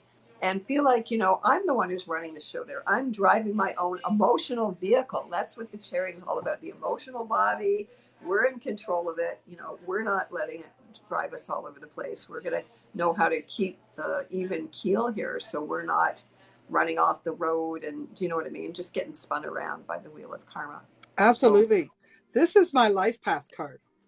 Oh, you're a number 7? Yeah. And cool. It's how I live my life. It's what has happened in my life, to be honest with you. And one of the things that it also mentions is leaving cities. So if we look at the chariot, we see what has happened. There is a story about it maybe being Jesus Christ returning after he was well enough, after his crucifixion, and getting all his things from his home. And he comes in an armored suit, and no one knows who he is. And he gets what he needs to, and he puts it in his chariot, and off he goes back to wherever he was. And this is a lovely story. I've never heard that story before. Yeah. I have a lot of lovely stories like this that I've heard and read along the way. Okay. But that's in support of obviously Jesus Christ not dying on the crucifixion at the crucifixion time, and him having Mary Magdalene and children. So what he had done is come back to his country, to his city, and got his things and left. So this card is also about being a spiritual person. It's not just about it's being a spiritual person and walking the road in the best way you can. So if, we see a Jesus, for instance, coming into a city that thought they killed him, he has to be mindful and careful, but he's still a spiritual person. But you do need to be mindful and careful. There are possible mine pits all through the city. You don't know. So you may need to move out of the city. You may need to find a more comfortable place to live, a more safe environment for you and your family. And this year could be about that as well for many people. Maybe there were a number of people who wanted to move during COVID, like I did, who didn't. And maybe this will be the year that you finally decide, it's time for me to get my most favorite things and move along. Change my path, get out, do my thing, find my new home. And isn't that what Cancer is really about? Is about home. Oh, always about home. It's always about feeling emotionally safe. It's about being secure. It's about nurturing others. It's about being the mother. The thing about Cancer is they have trouble receiving. They need to be needed, and they don't know how to ask for help. They don't know how to nurture themselves. That's really something that we have to remember to nurture ourselves. So always think about the metaphor like the mother on the airplane. They always tell the mother to put the oxygen mask on first before you help your child, right? Also, that Cancer is about knowing when to move forward and when not, because you're dealing with the laws of cycles. And there is, a time to, it's like the wave, right? Like, so there's a big dip. So people could be very, very emotional this year. It's Cancer, sentimental. And so, you have to, if you're getting in that low point where you're feeling really down emotionally, you got to remember it's just part of the wave. It's going to crest up again, right? And just ride that wave. It's like surfing, right? So you could think about this year as kind of like surfing that wave, Yeah, well, I sort of see Cancer, when in doubt, sitting it out. You have to what? I see Cancer as sort of, when in doubt, sit it out. Sit it out. Okay. Yeah. They want to wait. Right. And also eating your stomach. So everybody's stomach, watching what you're eating, making sure water is going to be a big factor as well. Saturn and Pisces, Cancer, very watery, very emotional, very feminine energy traditionally. And your home being the place where you need to feel emotionally safe, but ultimately feeling safe within yourself and making your inner child feel safe, nurturing that inner child. I think that's also very important. And I think the other thing is, how long do you sit it out? 7 days. Right. Okay. And I did some research. We were talking about this before. I was doing some research, you know how it is. You're on the internet. I get pulled into the rabbit hole. I'm starting to do research about the oracles in Delphi. We were talking about this, or Delphi. And apparently those sibyls, they were called, they only were allowed to do their oracles on the 7th day of the month. And I mentioned this and I went, oh, and here it is. It's the 7th day of the month, the 7th day of the first month. So this is the day when the sibyls would be allowed to give their oracles. So here we are. So the number Isn't that 7. wonderful? So Look yeah, at I thought that was great. That's really synchronicity, eh? Yeah, I love that, right? And so it all happened like, okay, I'm always going, why am I reading this? And then boom, it's like, oh, because you need this information, right? Yeah. So also paying attention to your chakras, making sure all the chakras are open, making sure that, again, I think it's really about balance, the chariot, that you're still feeling like, okay, yeah, the world is not spinning me around. So really being in control of where you want to put your consciousness, your energy, your emotions, right? Like, and how sensitive you are, how everything affects you, really getting to know your own emotional body. I mean, that's the basis of all meditation, or, it's about family. And Absolutely. I worked with a Tibetan Buddhist teacher for about 10 years. And I remember him saying, if you want to get enlightened, kind of settle down and have a family. It's going to hit you every moment of the day, right? What's enlightenment really all about, So one of the things I see is that cancers have probably not been very, maybe they have been feeling a little crotchety. I'm going to say it that way. Maybe, the last year was just not in their game. And, it could be because even though they're all about homes and houses and they like their home, they don't like to be told what to do any more than a Gemini. So, or pretty much any sign, to be really honest with you. But especially, I think when you tell a Cancer they have to do something this way, they get a little bit rebellious. Okay. And I do think, I do see that. And so I think this is going to be a good year for you to sort of tune in. And part of the reason why is you're going to find your tribe. And that's what I'm seeing with Cancers. They're going to find their tribe. And, maybe it isn't their own family, but they're going to create their family and feel as if they have a family and feeling the love. So I do think that what will really heal the soul of a Cancer person will be love and feeling as if they belong in a family. And I think the other thing is work. Cancer has to have a meaningful job. Cancer has to have a job that really speaks to their soul. And they also probably like to flit and flutter. Okay? I think Cancers, like the moon, You know, the moon has 4 stages, and I mean 28 faces, if you want the truth of it. So I think the Cancer has the 28 faces, and I don't mean that in a bad way, just in terms of their climate and their personality. And if you can get to know your Cancer well, you'll realize that they are moving with the moon, whether it be the dark moon or the full moon. You just have to see where they start. But the bottom line is, I think that they don't want to work as much as they have, but they want to be involved. Okay, so on that note, I'm going to just talk about what the astrology, what the planets is doing for Cancer this year.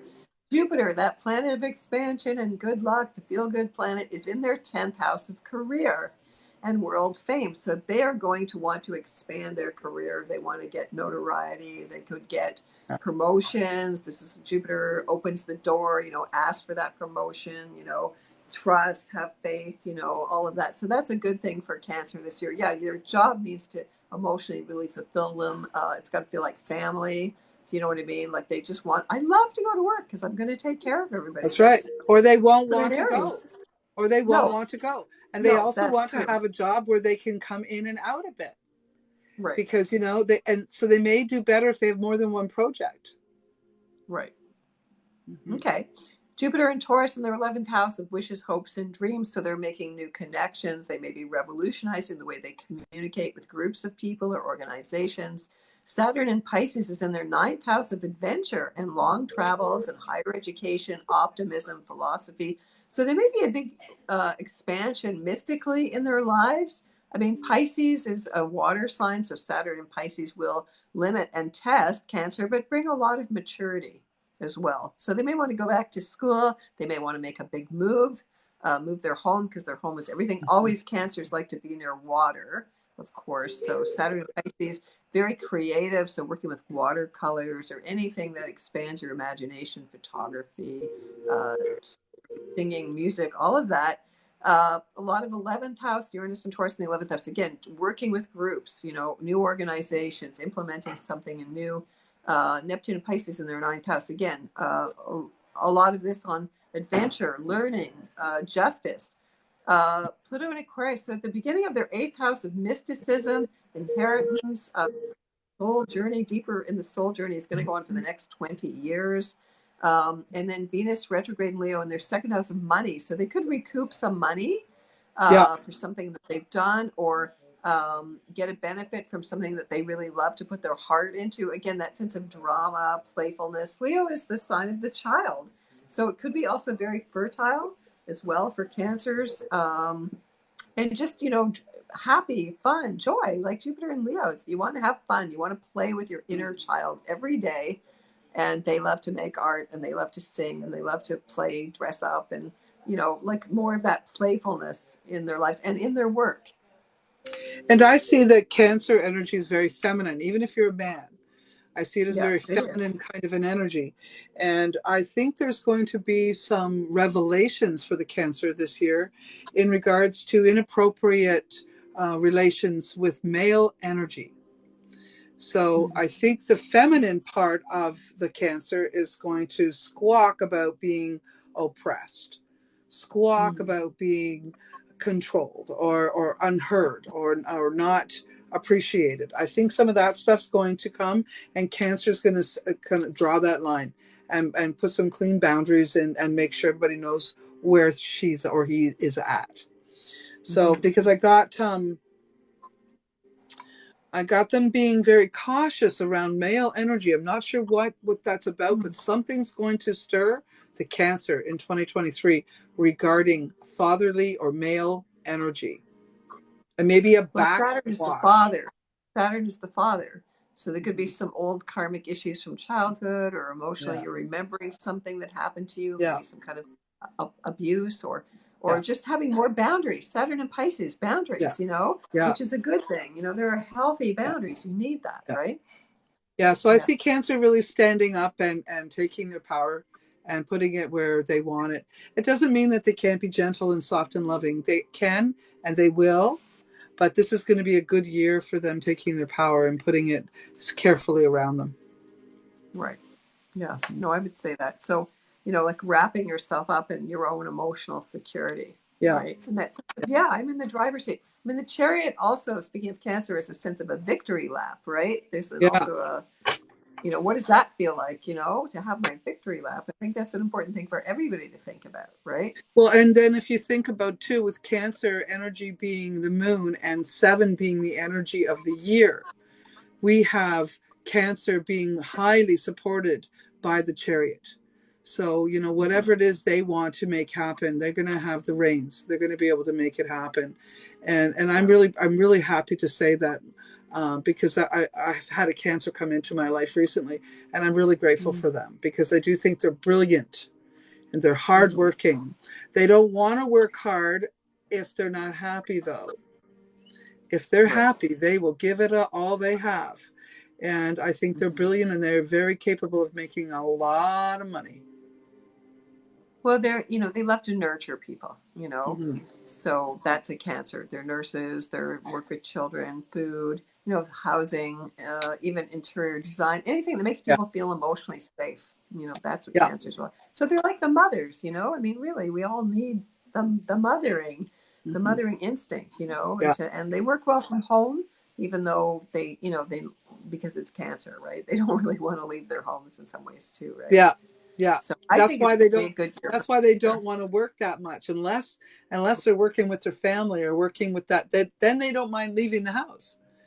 So they're Right. kind of a complicated sign, but they're really quite simple at the same time. Right. Yeah. Yeah. And it's a cardinal sign. So all cardinal signs like to initiate things, right? So in that way, they can be kind of obstinate. They want to do things their own way. Yeah. I've seen it. I've seen it. Do we have anything else for them, or shall we move on to the Leo Sun, No, I Moon? think we're going to move on to Leo. Okay, let's move Okay. on to Leo. So Leo, the second fire sign, rules the heart, rules the willpower, drama. Leos are the kings and the queens of the zodiac. So wherever you have Leo rising, your sun, your moon, any planets in Leo, you would look for them for the big drama. So Jupiter and Aries are in their ninth house, so there should be travels, adventure, maybe going back to school, legal matters. Jupiter rules justice. And just a big expansion in everything you love. Optimism, should be very happy, very positive for Leos. Jupiter is in Taurus in their 10th house of worldly success after May the 16th. So, Leos always want to be the big king and the boss. So this can be a good time for you after May the 16th to reap those rewards and really display your soul, put your heart on your sleeve. That's what Leo's all about. You always know how a Leo feels. They want to be center of attention. Although there are shy Leos, of course, it depends on where the sun is in Leo in your chart, which house it's in. But you want to, display your leadership. You want to be sovereign. Okay. Saturn and Pisces in the 8th house. So there could be inheritance, deep soul changes. Like a lot of rebirth, like a new spiritual sense of themselves, Leo. Because they're very fiery, they're very passionate, right? This is more internal, more feminine, Saturn and Pisces. Kind of wondering about the mysteries of life, more wondering about, who you really are at a much more subtle level, like because Leos can get wrapped up in their egos, Uranus and Taurus in their 10th house again. So that can be a big change in your career, a radical change in how you want to be known in the world and your reputation, which so it can be a little chaotic as well. Neptune and Pisces in the 8th house. So they're going to get into occult things. They could be into detective work and their dream world, working with their shadows, working with addictions, So a lot of things that they've been denying from themselves. It's a good time to work on that. A lot of spiritual growth, I would say, a lot of creativity this year. Leo is a creative sign. And then Pluto in Aquarius is just at the beginning of their 7th house of commitments and marriage traditionally. So major radical changes in who you're attracted to and in how you go out into the world. That's going to be a 20-year long change in your partnerships, in like, who am I compared to everybody else? And then Venus is going to go retrograde in Leo in their 1st house. So it's a change in their self-identity, their values, how they make money, in their heart. Leos always have to do what's in their heart, or else they can literally have heart attacks. And I always tell my clients that it's really important. Just listen to your heart. That's all you have to listen to. The heart is really the big brain, not this part. This is just the organizing system. Listen to your heart. That's all you have to do. So, Leos really express exactly how they feel. So, for Leo, it's going to be very fiery, very passionate, but making a lot of money, It could be really good for their career and also understanding themselves on a much deeper level, much more spiritual and creative level. So if you're a Leo who's creative, there's going to be a much more spiritual, imaginative side coming into your life that you're going to channel literally. And your dreams could be very powerful this year. So I would tell them to really listen to their dreams, use it for inspiration. Yeah. Yeah, I would say that I think this is going to be a good year for Leo overall. I do. I think that finances do need to be addressed, though. So maybe the Leos had some question about, it's not that they don't have so much money, is they don't have so much money building back up to their expenses. So they're spending way more than they have coming in. And that's because of creating. And I think because in that creation mode, they've got to spend a lot of money, but they're doing a good job. They're putting some good things out there, but they will have to face some restrictions in general, and maybe they don't really like not knowing what's going on. What I'm seeing here is that Leos that are being led on any level may have some difficulties with that. They may have some difficulties with that. Okay.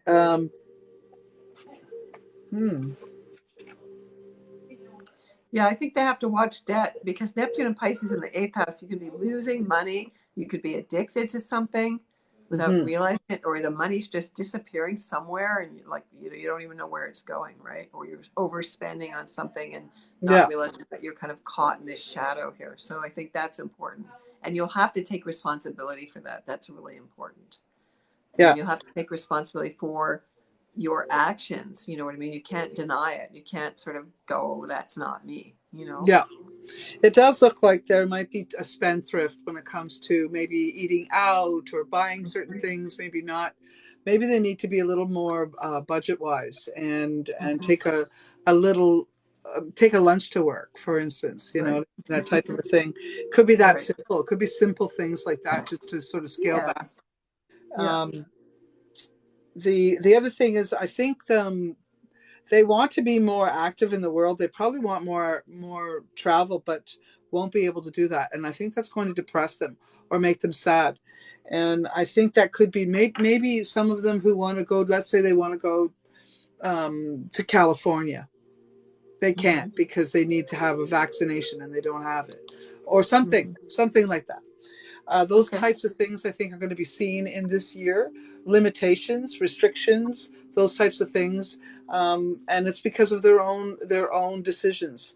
They've decided they don't want the vax. I'll just use it as an example, and so now they can't do something else that they want to do, and that's going to irritate them.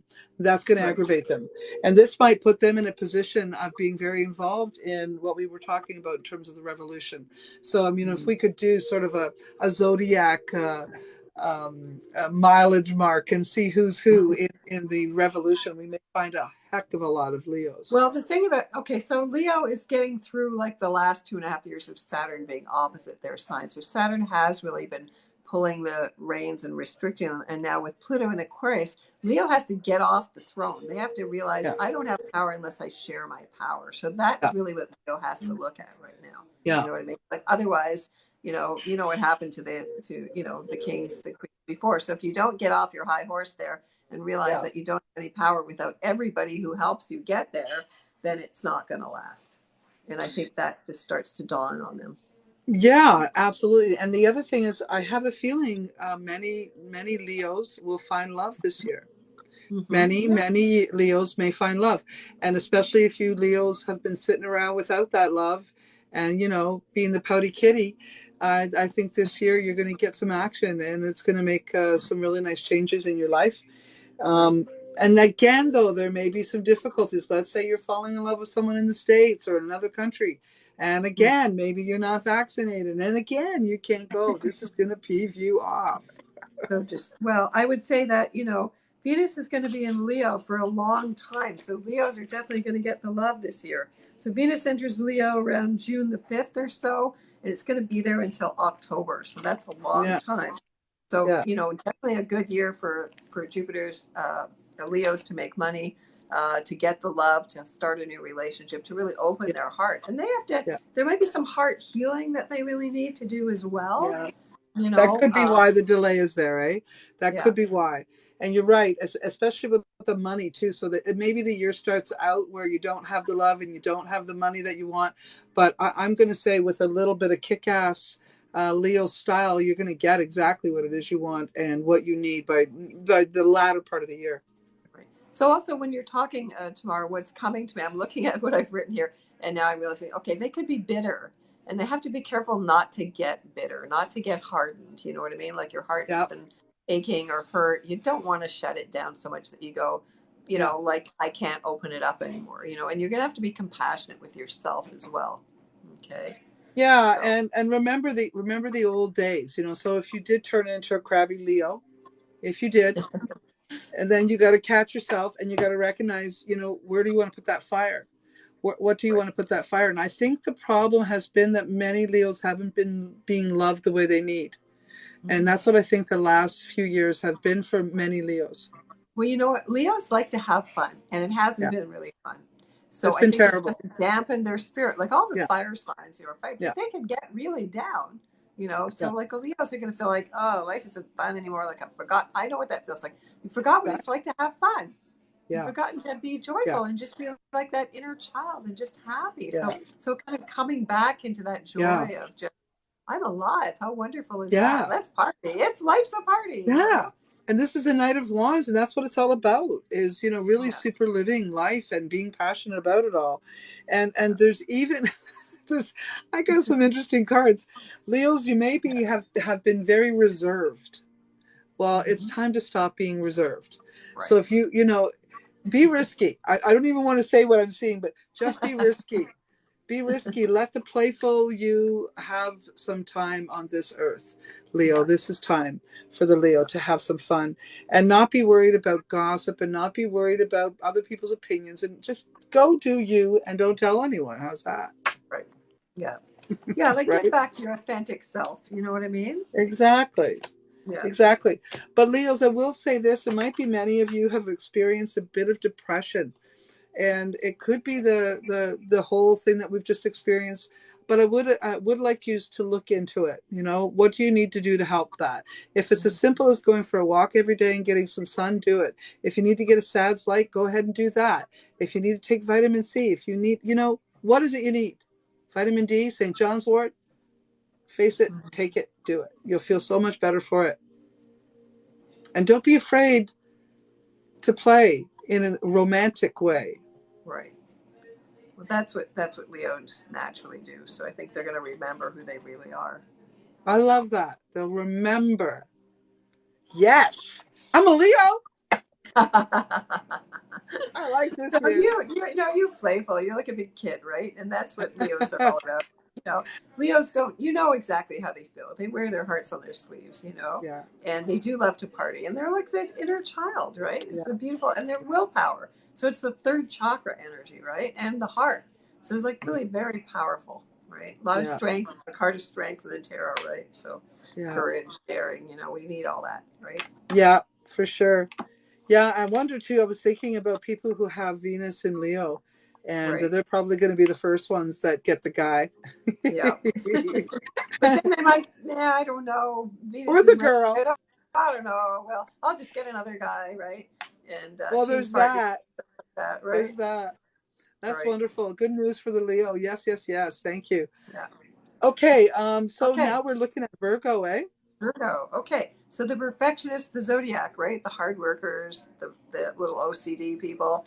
Um, Jupiter and Aries are in their eighth house. The eighth house can be the house of inheritance and death, and huge emotional change, big soul changes coming in their life.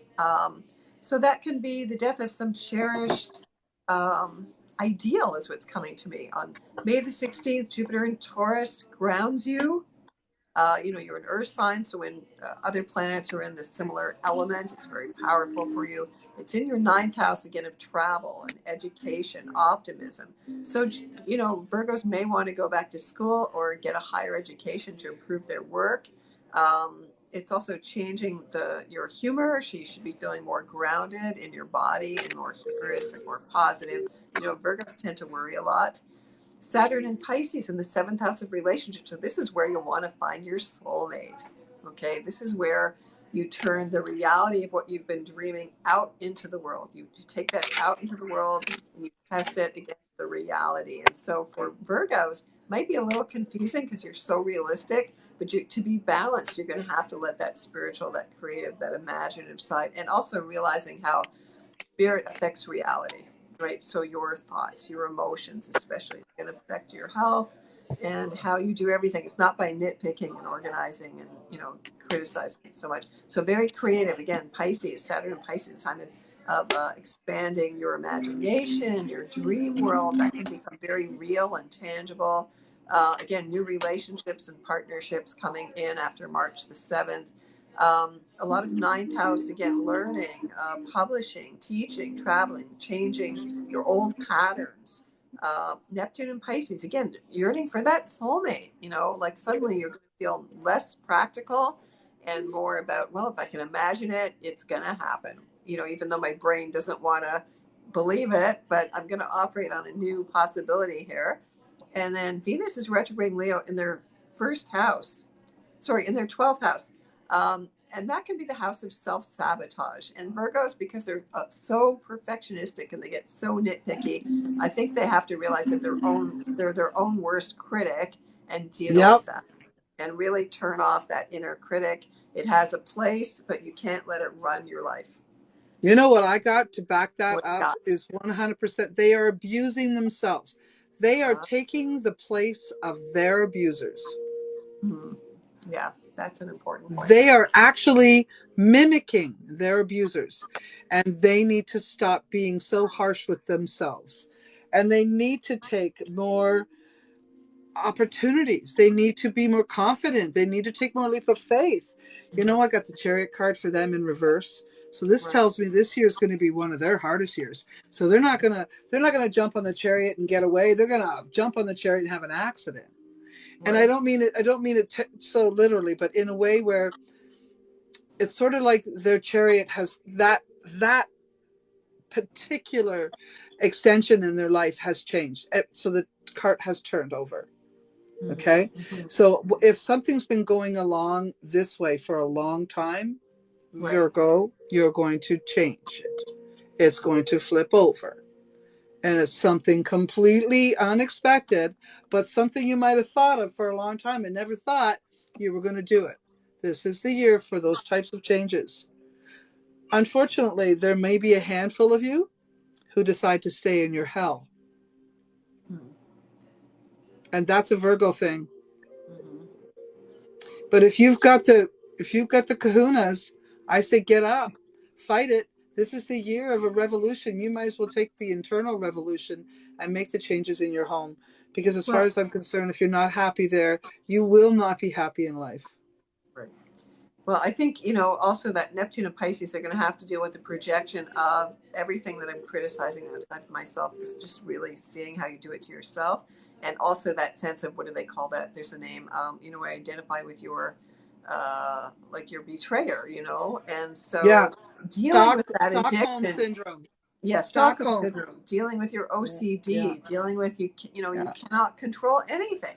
So really that's a liberating thing. It's like, okay, I have to have faith. That's Pisces. Faith, trust, it's not just about me, because it can be a self-sabotage, of course, all that self-criticism. It just limits you from your own success. There's and your own expression, your own sense of feeling safe in the world, know. Jupiter's also worried about their health.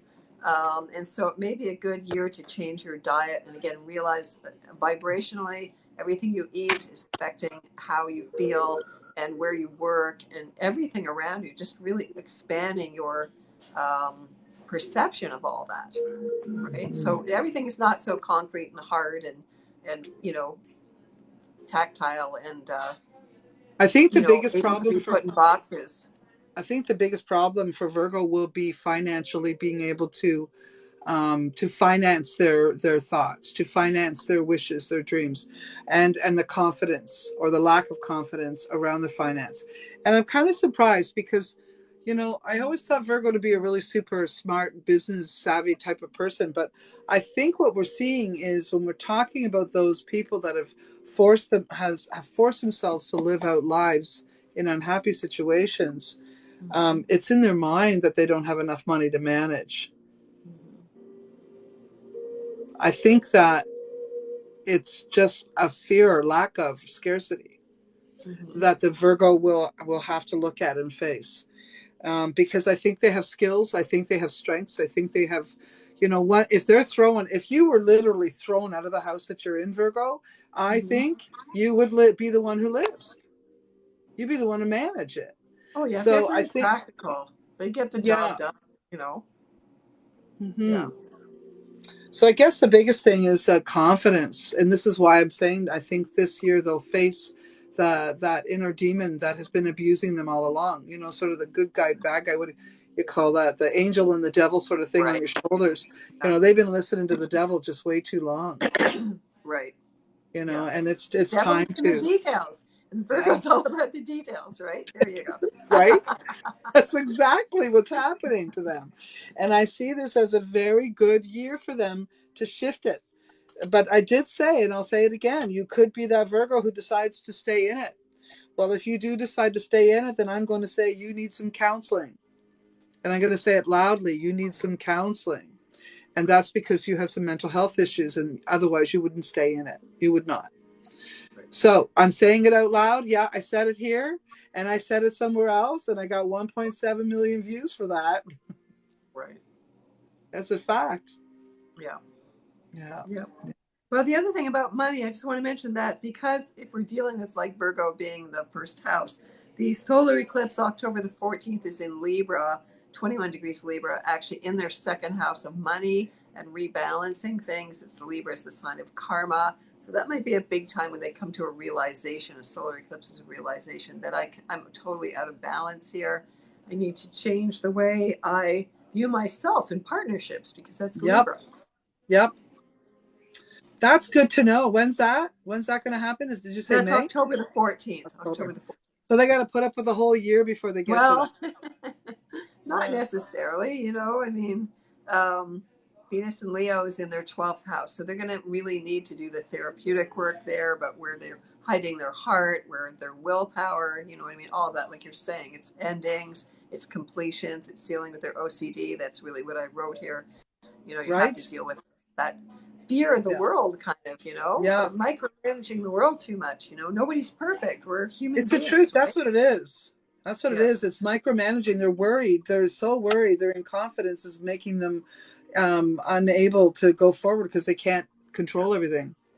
Yeah. And they worry about health and they worry about, so it's been really hard for them for COVID and all that fear of Yeah. germs and Yeah. all of that stuff. They're like their nerves are frayed. That's Actually. it. That's it. That's just it in a nutshell, isn't it? That's it. And I guess the best thing we can say to Virgo on the way out the door is, your instincts have been really good. You have to check in with the fear base, though. So if you've been educating yourself about how to manage COVID and all of that, then just do those things. Wash your hands, take your disinfectant, bring a mask if you feel uncomfortable, put it on. Those types Right. of things. Just be practical. Be practical. Don't be afraid. Right? Yeah. Be practical. Yeah. Yeah. Yeah. I'd say that. So I say, and the other thing is, I think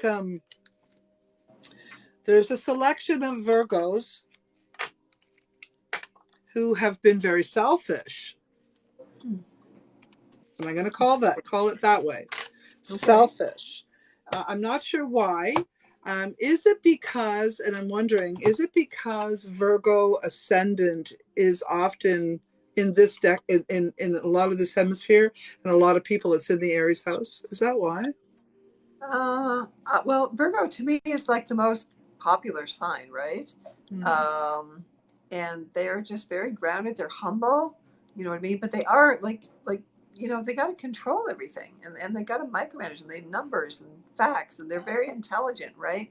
But they are a nature sign, and so they benefit from natural herbs, natural vitamins, homeopathy, all of that stuff, and really your health. It's also your mental health, not just the physical, right? And I think they get too much wrapped up in their heads, as well. I mean, Jupiter in Aries is going to be in their 8th house, so it could be a big spiritual epiphany for them this year, like really Yeah. expand their ego, which you're saying, like Yeah. positive. Some of them are too humble. You know, they can't take a compliment. You know, they Yeah. don't know how to receive gifts. You know, that's very.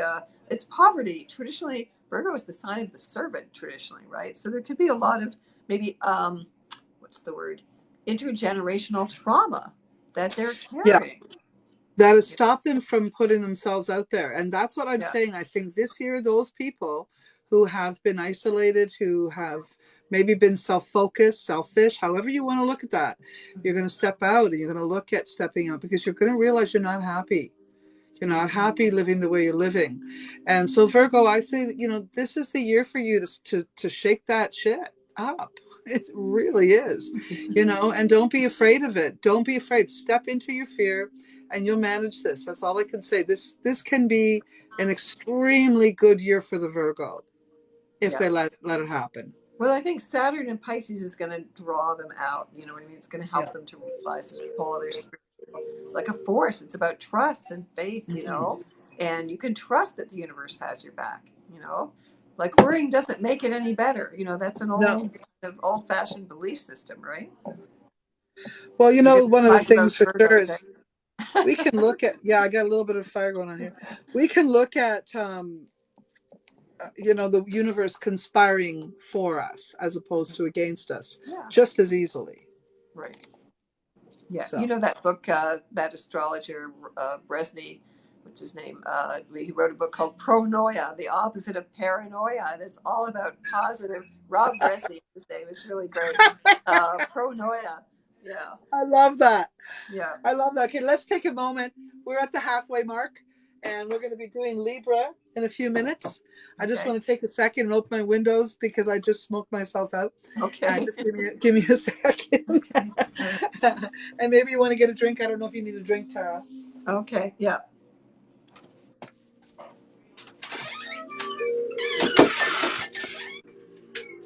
Well, I hope everybody's enjoying this. I'm certainly having a great time here. So it's nice to meet you. And this is what I love to do. I've always dreamt about just talking about astrology and mysticism and everything that I love. So I hope you're getting some benefits from this. So thank you, Tamara. Yes, I'm wondering if only my subscribers can comment. Yeah, I don't know. I'm kind I'm of watching noticing them that we're come not up. getting many comments, and it could be Yeah, I because don't know. I hit something again. I've been trying to learn it more, and you know, when you learn something, you make more mistakes sometimes. I think I might have done Right. that. Okay. But Well, you live and know, learn, right? for those people that wanted to leave comments, I'm sorry you couldn't, but you can if you become if you are a subscriber. The other thing Okay. I would really appreciate if everybody would do me a big favor. There's lots of people in the room, and thank you for being here.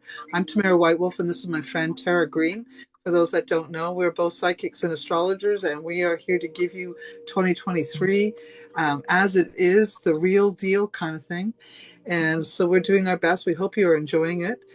We will be cutting and pasting and uploading a little later, and over the next couple of weeks, you'll see some awesome little clips to remind you of what we said and shared with you today. So I think it's a really good idea for you to stop and tap that screen a whole bunch of times. Throw us back into the algorithm. That would be really nice, sending all kinds of love to us and to everyone in the room. So we would appreciate it. Just tap the screen, just like that. And you can see all the love I'm sending you. See that? See those hearts? Those are coming from me. Can you see them, Tara? I can't see them. You I can't just see see them. people coming on and following. I see people saying they followed the host. That's what I'm saying. New people joining, and I'm watching the numbers go up and down. Yeah, So yeah. I So, know people and get impatient because they want to get to their yeah, sign, but that's okay. yeah. They'll get to it sooner or later. Yeah, so just the Okay. other thing for those of you that have not stopped to follow my friend Tara Greene 88, please do that because she does do regular uploads of what's going on, the climate and forecast of our horoscope and zodiac energies, and it's really good to keep a finger and a pulse on all of the good psychics and astrologers and see how we do and how we compare. Okay. Right. Yes, you have So it set somebody for just said, subscribers. Tamara, sorry, that you only have it set to subscribers. So I don't know if you can change that now or You know, it's maybe we'll have to probably just. not a good idea anyways, because we aren't Yeah. going to be answering questions. Right. Okay. So But we for will those, at I'm some other sorry. time. We'll do this again, and Yeah. we'll get people that. Right. Yeah, we will do this again. I'm certain that maybe once every month or something like that, we can get back together and share our astrology reviews of each individual month in a little more detail. But we are just trying to do an overview for you all. And like I said, we'll be uploading it to both TikTok and our YouTube channels. So if you don't know who we are, just look on our link tree on our bios and you'll find out where all of our websites are and how to contact us for psychic readings and tarot readings and astrology readings and all of it. We even do healing work and workshops, and we're busy people. And Tara, you've been involved in working in the psychic realm for how many years now? Over 30 years. Yeah, me too. Yeah, 33 long years, 34 time. years. Yeah. 91 actually Yeah, professionally. yeah, yeah, So yeah, it's yeah. been a Me too. long time. The world was not, there was Yeah, nobody doing tarot readings at events. Nobody knew about any of this stuff. So it's been quite amazing. The internet kind of causing this explosion of tarot and astrology, and people yeah. need it. They want. And I'm noticing too that, I mean, here on TikTok, there's not as many people doing what you and I are doing today, which is what gave me the good idea to do it. Yeah. Because I thought, well, there's nothing better than a couple of, old witchy psychics getting together and having that talk about what's going to happen. And then everybody else in the room can hear us and follow us. And then you write it down and we're going to put it up there. We're going to put our video up and you'll be able to see how accurate we are. And next year you'll be lining up for readings, dudes. I can see all these Anyway, people sending all these roses. This looks so great. I thank don't like I you. said Thank you for the that's love. really lovely. And Thank you thank you so for the much. follows. Thank you for the follows. Yes. Thank you for the roses. Thank you for all the love, guys. Appreciate it. And all the hearts. Send those hearts. Tap that screen. That would really be helpful when you tap the screen. Thank you. Okay. Yeah, I'm not seeing Okay. the hearts, but you're seeing them. I'm not. I don't know why. Okay. I do Okay. see we have 13,000 likes. We Wow. have Okay. 516 people in the room. Thank you, everyone, for joining us. And we've had 1771. Do you see that at the top? Yeah. 1771. There's 17 subscribers out of my Okay. my goal of 71. Okay. So for those of you that do want to, leave your comments in that, and I don't know if you know this, but I do free readings for anybody who's normally a subscriber when I'm on doing psychic readings. But today we are doing Zodiac and World Predictions, which is a little different. So I can't go to you today, but I will next time. You give me a couple days, 4 to 6 days, and I'll come back on and do some free readings for all my subscribers. Okay? So Right. we're ready for Libra, my friend. We're ready for Libra. Okay, the balance. Okay, so Jupiter in Aries is in your seventh house of marriage and social networking. So that's where Librans love the best. So it's going to be a very big, very expansive year of relationships, of social kudos, of grace, of just lots of new beginnings. It's going to be a fabulous year for you until May the 16th. And then Jupiter in Taurus is in your eighth house of the occult, of an inheritance, of sex, money, power, control, secrets. So good time to do detective work or research work with Jupiter and Taurus. It's good for making money. Again, you should get money from other people. It's good if you're fundraising or starting a new initial project to raise money. That's very good for you. Saturn in Pisces is in your sixth house of work and health and service from March the 7th. So again, this is a very spiritual healing. You might get introduced to spiritual healing or sound healing, vibrational healing, really understanding how your soul and your body are one, that the spiritual is really part of reality and you can't separate that off. It can really, your dream job, dreaming about your health, it's actually seems like a really great year for you. As I mentioned, that October the 14th, that solar 31 degrees of Libra. So if you're born in the last 10 days of Libra, that's going to hit you even more powerfully. Again, unexpected money. Uranus in the 10th house. Unexpected ways to get money, to generate money, working on the internet. Again, your dream job, your health, like really changing all of that, changing the nature of your body. Like, because Pisces is all about shape shifting. It's all about being a chameleon. So changing your style up, doing things that you wouldn't normally do. Extremely creative, imaginative, Pluto in Aquarius is in your fifth house of love affairs and children and drama. So Pluto is going to go through your fifth house of creativity for the next 20 years. That is extremely powerful because Pluto is your soul. So you're going to have a radical new style, really working, networking to help people, to work collectively in a really beautiful way. Libra is ruled by Venus. They love beauty. And Venus retrograde in Leo in your 11th house. So again, radical change in terms of the people you hang out with, again, dating on the internet, or just radically reorganizing everything. So, you need to kind of step out of your comfort zone there. Really good for relationships, really good for everything that Libra likes, actually.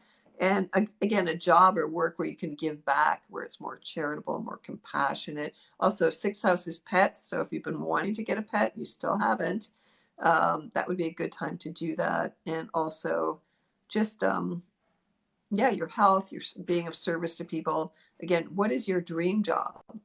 Doing what you want to do. I think, Libras always have to remember, what do I want? That's their shadow side. That's Jupiter in Aries, helping you to balance out relationships, right?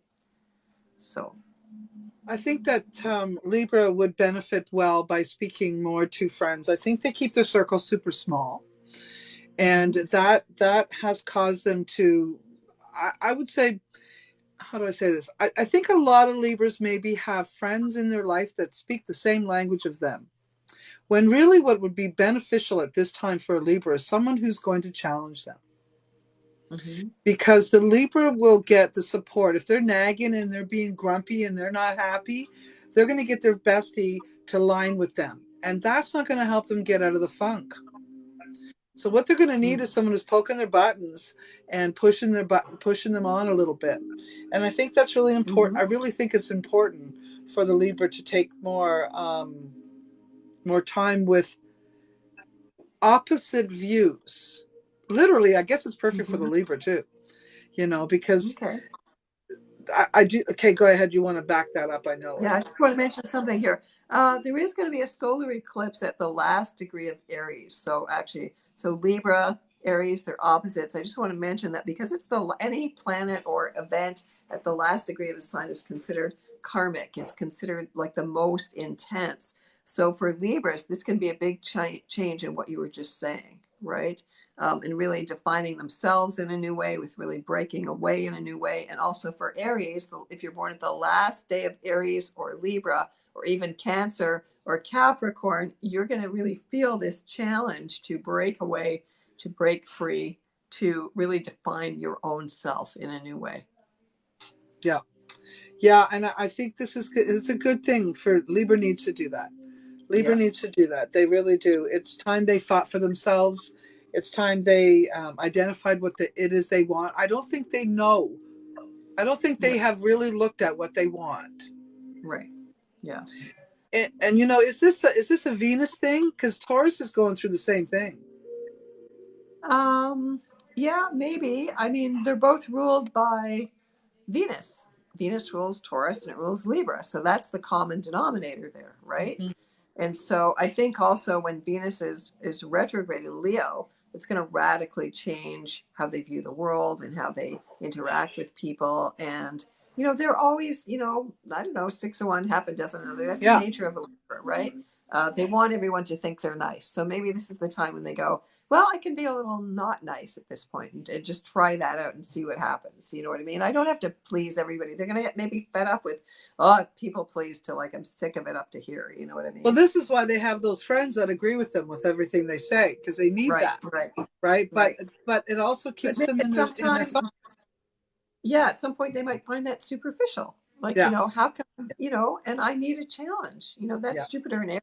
I like the challenge. I like the competition, right? So that's going to really kind of spur them up and give them more energy, I think, and just give them a new way to see themselves.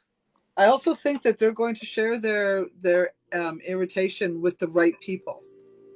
Okay. So who's ever caused them heartache, sadness, worry, fear, anything that they're going to point the verbal chastising at the right people. It's not going to just be anybody who gets it. So that's a good thing, at least. Okay.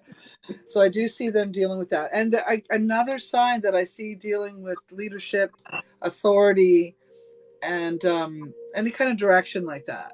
So I see the Emperor in reverse. So it could be father issues, it could be male issues as Yeah. well, but definitely leadership and authority. So we may find a lot of Libras also beside the Leos on the revolutionary fields when we get out there. Because I think Libra's fed up too. Libra's fed up too. So Libra, Leo, these are going to be strong leaders in the revolution that we saw coming. I do believe that.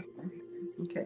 What's interesting, you mentioned like Saturn is the father. So Saturn and Pisces is everybody's going to be dealing with the ghosting of their fathers. And I thought about this and I went for a walk earlier today going, there's half the population in the US and Canada statistically who grew up without fathers. And that Saturn and Pisces, that's your dad ghosting you, or he wasn't really there emotionally, or there was addictions or denial, his pain or the family pain, or again, the intergenerational traumas. That's something everybody's going to have to deal with. Yeah, a lot of us, I'm one for sure. A lot of us had deadbeat dads and for whatever reason. Right. Yeah, and I do see that stuff coming out. And I think that some of the signs that are going to be dealing with that are the ones, and a lot of people don't realize this about Taurus and Libra, because Venus is their sign, they really seriously love deeply. And they're very loyal when they're in love. And they are very hurt when their love fails them in some way. Yeah. So I think Libra is going to recognize how love failed them, and I mean, and they've probably been spinning their wheels for a long time. And all I can say is this is going to be a damn good year for you to fix that. So do it and give the people heck who did not treat you properly, and play well with those that did, because you do have people that love you. So, you got friends that align with you when they shouldn't, and your friends that poke you and challenge you as they should. And all of them are important to you. And this is the Three of Cups. This is telling me in lots of gatherings, lots of coming togethers, playfulness, joy, women's circles, men's circles, family circles, weddings, every engagement you get invited to this year, I say go. Stop saying no. Yeah, well, that's not like a Libra to not say no to a social thing. But also, I think their hearts are really going to come alive, much more creative, much more self-expressive, much more confident this year. So it's really like quite a revelation. And really, they're going to radically change with their soul nature for the next 20 years. I agree that they don't often say no to a party, but I think they say yes and then don't show. So what I'm seeing here is this is going to end. That kind of energy is going to end, and it's going to be challenged because they don't like to say no. You're absolutely right, but that doesn't mean they get up and go. Okay. Okay. Well, that's more like walk your talk, right? Yeah. Like you can't just, words are cheap. You know what I mean? Yeah. Or But you I want to think say what people want to hear, but this is going to be no. Now I have to be more authentic. I can't just do what everybody expects me to do, or show up looking pretty, or there's But I more think to the it than Libra that. I think the Libra's been enduring conflict, whether that be inner or outer, but conflict has been their last little bit. And I think that's, sort of made them feel unloved or uncared for, or they just didn't feel that they were at the top of their game. But I think a little bit of sharing what's on your mind, saying what's on your mind, making those boundaries clear, not putting up with those kinds of things. You might have to have a few debates, and you might have to draw the line around some things that you don't feel comfortable with.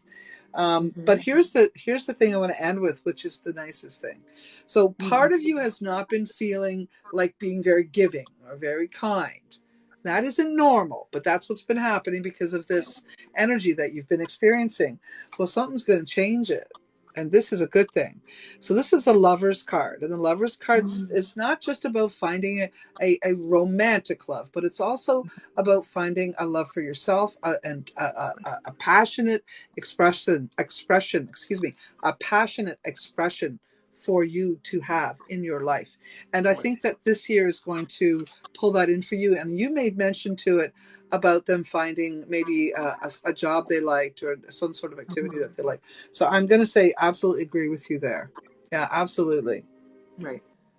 Yeah. The lovers is all about loving yourself, ultimately, making that choice to love. And have that inner balance, that inner wholeness, right? So the feminine, traditionally, I know there's this gender stuff, but they're just charges, like, so the feminine, the more internal, receptive, and she comes first. The intuition leads, and then the masculine or the action acts on her behalf. That's traditionally the balance. So right? When do you think that they will take the sword to their family or friends or whoever it is has been nasty to them? When do you think they'll speak up? Well, I think up until like May the 16th, when Jupiter in Aries is in their seventh house, because that's like you're on the attack, you're competitive, you're going to fight, you're going to speak up, and you're going to be spontaneous. It's like, to hell with it. You know what I mean? I can't deal with this anymore. It's all about me. You know what I mean? Like, I'm tired of being the doormat or whatever it is, or playing safe or whatever. So I would say up until May the 16th. Okay. Because So then that the warning, what I have is by July 7 energy, by July, if you find yourself being sarcastic or sassy talking or, just a little bit hit below the belt kind of thing, it's time to check in with yourself. Okay. So this is telling me that the Queen of Swords energy in reverse cannot have its way with you. You don't have to be sassy to get your point across. Okay. So that's the other thing that I'm seeing here is once you do your sassy talk to the people that deserve it, clam it. Well, you know how people, when they first get empowered, they kind of overdo it, and that's Jupiter and Aries. Suddenly you're going to be burning the house down, Yeah. You're going to go, oh my God, what did I do, right? Yeah. So it feels like it'll naturally kind of correct itself, because Libra is about that kind of balance. You know what I mean? Yeah. It's So, good to do that. It's good to do that. And then for those of you that don't or haven't actually got involved with love yet, I am being told to tell you to allow yourself to play. Okay. If you're already in a love affair and you're not happy and you haven't been faithful, it's time to work that through and to live more authentically, because I am seeing that there will be a number of Libras who were not faithful, and we'll have to face that in this year coming, and look at that lover and decide, is that a sacred love or profane love? With the Lover's card right beside it, I'm saying to you that you need to check in with profane love cannot have its way with you. You need to check in with sacred love. And so it's it starts with loving yourself. So if you're in a relationship with someone that you're not in love with and you're staying in it, check in with that. So I'm not sure why Libra and Virgo are both looking at this possible problem. Is it because of a planet that's the energy that they're going to be sharing at this time? Because they are beside each other, right? Well, but they have a different expression. I would say, I think that Libra is going to go through a lot of change, a lot of coming out of their normal, like, you know what I mean? Like kind of hiding behind their relationships and things like that, like you're saying. And also Saturn and Pisces is going to get them to face what their soul really wants. Yeah. So they can't do the profane thing anymore. I think, they're going through similar things, each in their own way. I think it's just acting on them in a new way. That's all. Yeah. It's going to be a very radical year. This is a year of radical change. You got to remember, right? That's what 2023 is all about, right? Radical. So I'm going to put that. I'm going to put revolution that is word just starting. somewhere. Yeah, it is a radical year. Yeah. That's a really good word for it. The revolution, Like the breaking radical, out, breaking free. Yeah. Yeah. This is going to be. This is the year you and I've been waiting for. Yes, for a long time. Yeah, the year of Aquarian. How's the age of Aquarian? The age of Aquarius, yeah. It's going to take a while, I think, because there's going to be big changes a few years from now. So this is just the beginning, but there's going to be a wave that won't be able to stop once it starts. I see it. I see it. I feel it. I dreamt it. I know it. Yeah. I know it. Yeah. And in the indigenous community too, they're talking about the 7th and 8th fire and who needs to light it and what's going on. There's so much conversation and dialogue happening around that. Well, there needs to be a whole lot more than there is actually, because there's confusion at this point, but it's stirring up the conversation and it's nice to see. So if those things happen, we'll be aligning with prophecy as well. And I'm really looking forward to it. I'm really looking forward to the changes, because I think we've been living We've been living in a stifled way for not just COVID, even before that. We have been hurried, overworked. Everything went chaotic and spun out of control. And so now we're in this place, I think, in 2023, of realizing that and settling it down and finding where our groove really is and settling into it. And this is a good thing, but it doesn't mean that everybody finds the groove right away. It just might, it might be at the beginning of that journey as opposed to stabilizing it, right? But at least we're all moving. I think we'll all be beginning a move towards getting exactly what we're supposed to have. That's what I'm seeing it coming. But there are going to be some countries that do not have anything close. Right.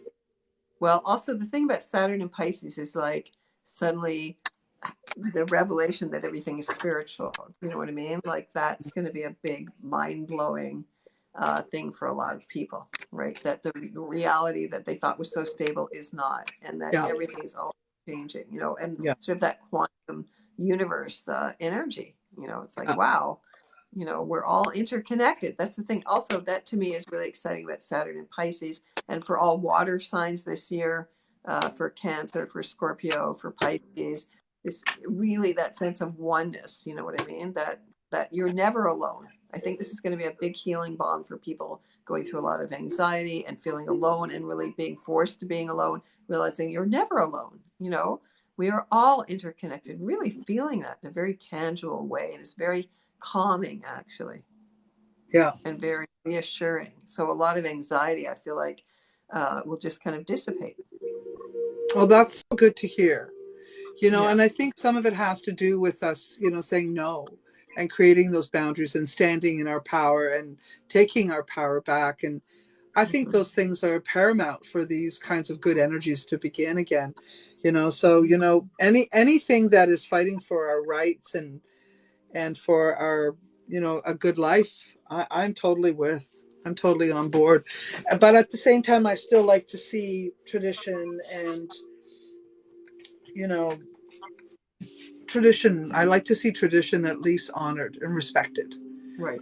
At some, especially when we're talking about natives and stuff like that, because we have not made that a priority. We need to. It's just getting worse and worse. So we can't keep going there. So anyways, we know that this year is going to be a better year for that. So I'm looking forward to it. So we're looking to now Scorpio, Scorpio Sun, Moon, and Ascendant. Yep. So for Scorpio, Jupiter, the planet of expansion in Aries, is in your 6th house of health, of work, of service until May the 16th. So it's good if you want to change your job, if you want to change up your health regime. This is the time to do it. Go work out in the gym, work out a lot of your intense energy. Jupiter will then be in Taurus in their 7th house of relationships and all others. So that's very good if you want to find a partner, if you want to meet someone, if you want to get help, if you want to get more money, that's all very good. You should be kind of like shining. Like Scorpios can be very mysterious and very introverted. They're going to have to come out of their shell and kind of come out into the world. Saturn and Pisces in their 5th house of love affairs, creativity, willpower, and children. So this is very, again, creative, imaginative, very fertile, very much opening up new spiritual landscapes for you, new dreams. Uranus in 7th house and your 7th house of marriage. So again, things can be a bit chaotic in terms of relationships as well at the same time. But very, creative, lots of drama as well. I mean, Scorpios kind of like the drama. And then Pluto and Aquarius in their 4th house. So their very roots, their foundation, your very soul is going to be needing to be excavated. You're going to connect to your roots, to your ancestors. Very important to honor your ancestors, to worship them. That is very traditional. Most intrinsic indigenous cultures worship their ancestors. You leave food for them. You leave a seat for them. That's going to be very important. So digging through a lot of family skeletons, I think, as well for Scorpio. They like to do that detective work. And then Venus retrograde in Leo in their 10th house. So it could be a big change in terms of your career, in terms of doing what you love to do, changing jobs, very much expanding what's in your heart. So really kind of a coming out in a much more radical way and sort of feeling safe in the world for the first time. But it could be a lot of moves, over the next 20 years for Scorpios. Like really I radically totally change their. concur. I saw that coming in, that they're going to be doing some healing through love, and that relationships were going to be very helpful and healing to, and maybe they haven't been in a solid relationship for a while, and maybe they have recently, taken on relationship. And I think those relationships are going to be very helpful in helping them heal their heart, because it shows me here that they have women issues, unlike the men issues. This one is the mother issues, mother energy or motherly vibes, emotional, not feeling nurtured, not feeling inspired, not feeling the support from the feminine energy that they really thought they deserved or wanted. And I think they're going to call some stuff out on that. That could be family that gets called on that one. Hey, mama? Mama's going to get a kick in the bum from many of the Scorpios. Right. Also, for Scorpios, Neptune and Pisces is kind of like a revelation. They can be paranoid, do you know what I mean? Or to see where they've become addicted to love or addicted to sex or addicted to some kind of dark energy, and that's going to need to be healed. Yeah. Scorpios can kind of get drawn into that kind of heavy duty energy. So a kind of like really understanding that what they're yearning for is like a soul love, a real soulmate love, not just the surface, right? And that's why I'm saying I think this is the year love, that kind of love they need, they found. But it's still, you know how it is when you're healing old wounds, you start to work on something. And even if you're in a safe love affair and that safe love affair stirs up the pot, you're going to still feel heartache and sadness and reason to, cry, reason to scream, reason to be irritated. But I can tell you this, that once you get through that part, you'll find love, deep love. And I see some very nice things happening for the Scorpio regarding love. I I really think they're do. going to radically change the kind of partners they're looking for. They're going to want stability in their life. They're going to crave it. They're going to go, oh my God, I've been missing this my whole life. They're going to be able to build it for themselves as well. So I feel like it's going to be very, very healing for them. A lot of ghosts from their past, a lot of trauma. People who are born Scorpios came here to go through a lot of emotional, deep soul work. Right. And so finally to find a sense of, oh my God, there's safety in this world. You know what I mean? Yeah. Like that's a huge revelation for them. Yeah. And I think that, if they've been in relationships, and let's say they've been less than nice in their relationship, this might be when they make a decision to be nice. When they stop fighting it. Okay. Also, it's about making amends. Saturn and Pisces is like going to AA. I have to realize, oh my God, I've really done a lot of damage. I have to make it up to people now. And kind of eating humble and really coming from their heart, though. That's right. Humility. Really significant change for them. Yeah. Yeah. I really like what I see. Forgiveness. Yeah. So that's basically them battling their own demons, their own inner monsters, the shadow. I think that Scorpio is going to take the shadow work the most serious of all the zodiac signs. Yeah. Well, Scorpio does everything. They're the most obsessive. It is the sign of the soul, the most transformative. They never do anything light, right? So, I think this is a good thing. But I think they're going to find a lot of peace. Saturn and Pisces, a lot of peace, doing a lot of spiritual work, yoga. That's all very good for them. Taking time out, retreating, like going on a retreat would be a really good thing for them. I was just going to speak about them taking time for retreats, time alone, that type of thing, especially if you're feeling irritated. Don't dump it on everybody. Go away for a few days and just use a journal. Write it out. You could even talk it out, but do it to yourself. In other words, maybe do a voice memo or talk to a good friend who won't ever tell what you're thinking or saying. But, also, you really do need to get it up and out. Yeah, I think it can be used as a real creative thing. I would really recommend like dancing it out, or there's something called expressive arts therapy or authentic movement, where you listen to your body, you feel your emotions, and you just move. So it becomes a very creative form of transformation, like almost like shamanic, very much shamanic healing, I would say as well. You know, yeah, so that I think, makes sense. they're going to be a huge change. And then the other thing I see here is there will be discussion about children, about furthering your family. These kinds of things will come up, and you may make a decision not to do it this year, but you will have, at least in this year, you will decide when and if and when. Plain and simple that way. If and when. So I do believe that this is going to be a really good year for you to have that conversation with your lover. Yes, go ahead. Yeah, I also want to mention something else. Aquarius is about blended families. So Yeah, because Pluto is going to go through their fourth house, that could be like you choose your family, or you yeah, adopt a child, you have a foster yeah. child, or something Adopted. like that. Yeah, Like, yeah, like chosen family. Families on the same yeah. wavelength as you. Yeah, I concur. Scorpio is going to decide which way to go regarding children, one way or the other, and when. And this is a good time for them to pick up and help give a child a hand up who maybe is in an adoption situation. So yeah, I got some good. All I can say is it's going to be an up and down for Scorpio. It is, but honestly, it's stuff that's been stagnant for too long. Mhm. So it's really good that it's coming along now, and you're in a safe place to deal with it. And just remember this, though, Scorpio, you can be a harsh son of a gun. And remember the people that are around you, be around you because they love you. And be a little nicer. I have to say that. I see it. No, they can be tough. Yeah. They can be tough. They're Yeah. obsessive, Yeah.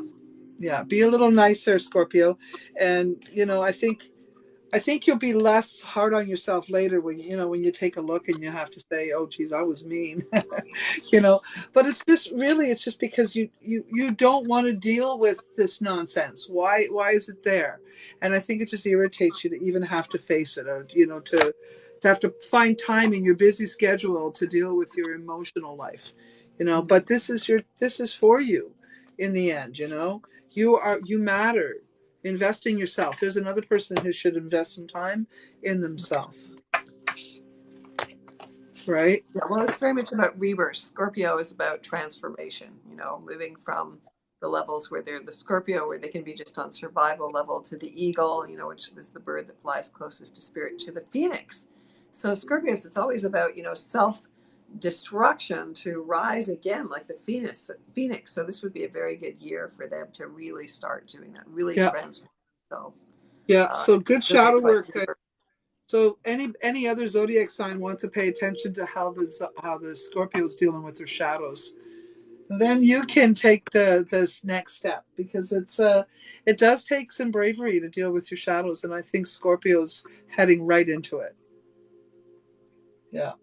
Because Scorpios could be the big teachers as well. Jupiter and Aries, Yeah. they could start their own healing schools. They could start their own shadow work. Once we choose these experiences, as hard as they may be, from the soul's perspective, to learn from them, to experience, and then we Yeah. become the wounded healers, right? We become the teachers to help Mm-hmm. other people. And that's Saturn in Pisces. It's like they call that the bodhisattva. Pisces is like Saturn in Pisces would be like a bodhisattva. Bodhisattva is a term Tibetan Buddhists use it for somebody who's already reached enlightenment. And from a Tibetan Buddhist perspective, you get to leave this whole meat wheel. But then they stop and they look back at Earth. This has always been my impression of it. You stop. Oh, I've reached enlightenment. Great. I want to get out of here. Don't want to be chained to this wheel of karma. But then you're out in space and you look back at this beautiful little blue ball that's Earth and all the billions of people, and you go, oh, but I figured this out and everybody's still suffering. Nah, I'm going to go back and help them out. That's really Saturn and Pisces. So if everybody volunteers to really do their shadow work for the next 2.5 years, and really, so we can step up and be there with open arms for everybody else, really beautiful thing. Yeah. The world would be a nicer place if everybody would do that. Yeah. Wouldn't it? Yeah, absolutely. Yeah, because sure. if we do our own healing, we heal other people, and you heal your family, right? So this And is if we where you don't, take we're hurt responsibility. people. And if we Right. don't, we're hurt people hurting people. Right. And so, yeah, and I guess that's the lesson, eh? Which one do you want to be? Right. Yeah.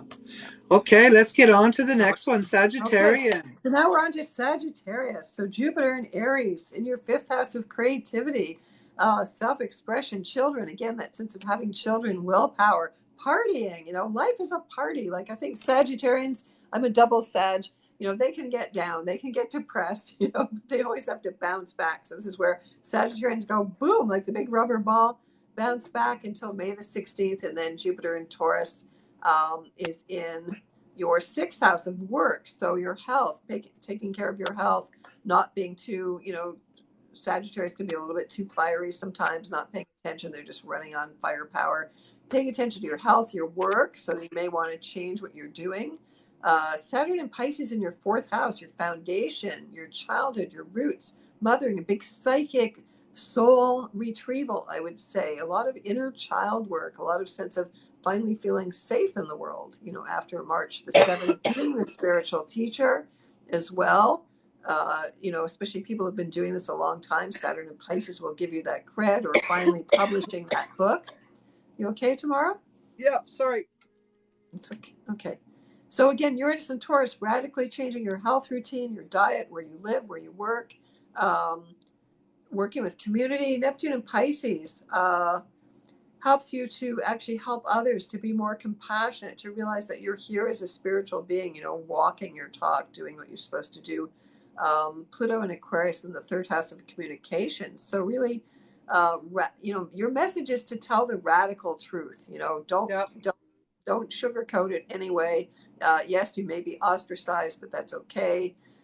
Venus retrograde in Leo in their ninth house. So again, traveling to places you've always wanted to go to.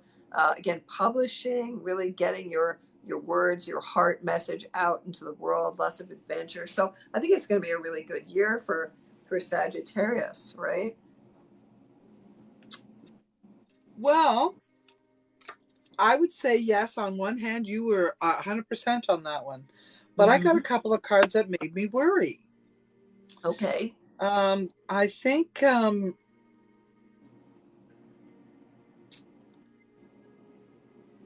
that there's going to be some health issues that come up for Sagittarian people. Yeah. I think it could have to do with either depression or maybe both, heart issues or blood flow issues. Okay. And what I'm seeing here is, now, if it isn't the actual physical body, it would be the heart itself breaking because someone else in the family who they cared a lot about had a problem. So I do see the Sagittarian having to navigate some issues there. Okay. And overall, like, I don't know, do you see anything in their horoscope that might relate to that? Yeah. I mean, Pisces rules, it's going to be in their house of their foundation. So it could be some ghosting, some like literally spiritual things from the past with the mother, with the childhood not being nurtured or rejected, or really coming up. What's that? It's the mother right beside it. I just wanted to see where to go with that, but definitely I have the mother issues, and maybe it's the mother who's sick. Yes, it could be the mother who's sick too, or just feeling like you want to heal the world. You know what I mean? And somehow that's like an overwhelming task. You know what I mean? It's like, because Sagittarius is like that truther, the teacher. They're very idealistic in a way, right? So inspired. And maybe it's just like overwhelming. Like, so you could get into that downside of seeing the dark side of Pisces and the addictions and the denial and all that, right? So that would make sense to me. Maybe a little bit of depression. Let's just say this to the Sagittarian is, if you are feeling these things, reach out to someone, that you really trust. You want to reach out to someone that you think has a good head on their shoulders, who can give you a different perspective. And if you think it's your mother or your elders, someone close to you, feminine energy, maybe it's a sister, maybe it's an auntie even, or maybe it's your gay partner, maybe it's something like that. All I know is if you get a feeling that there's something unhealthy or that they need to, do something about it, speak up.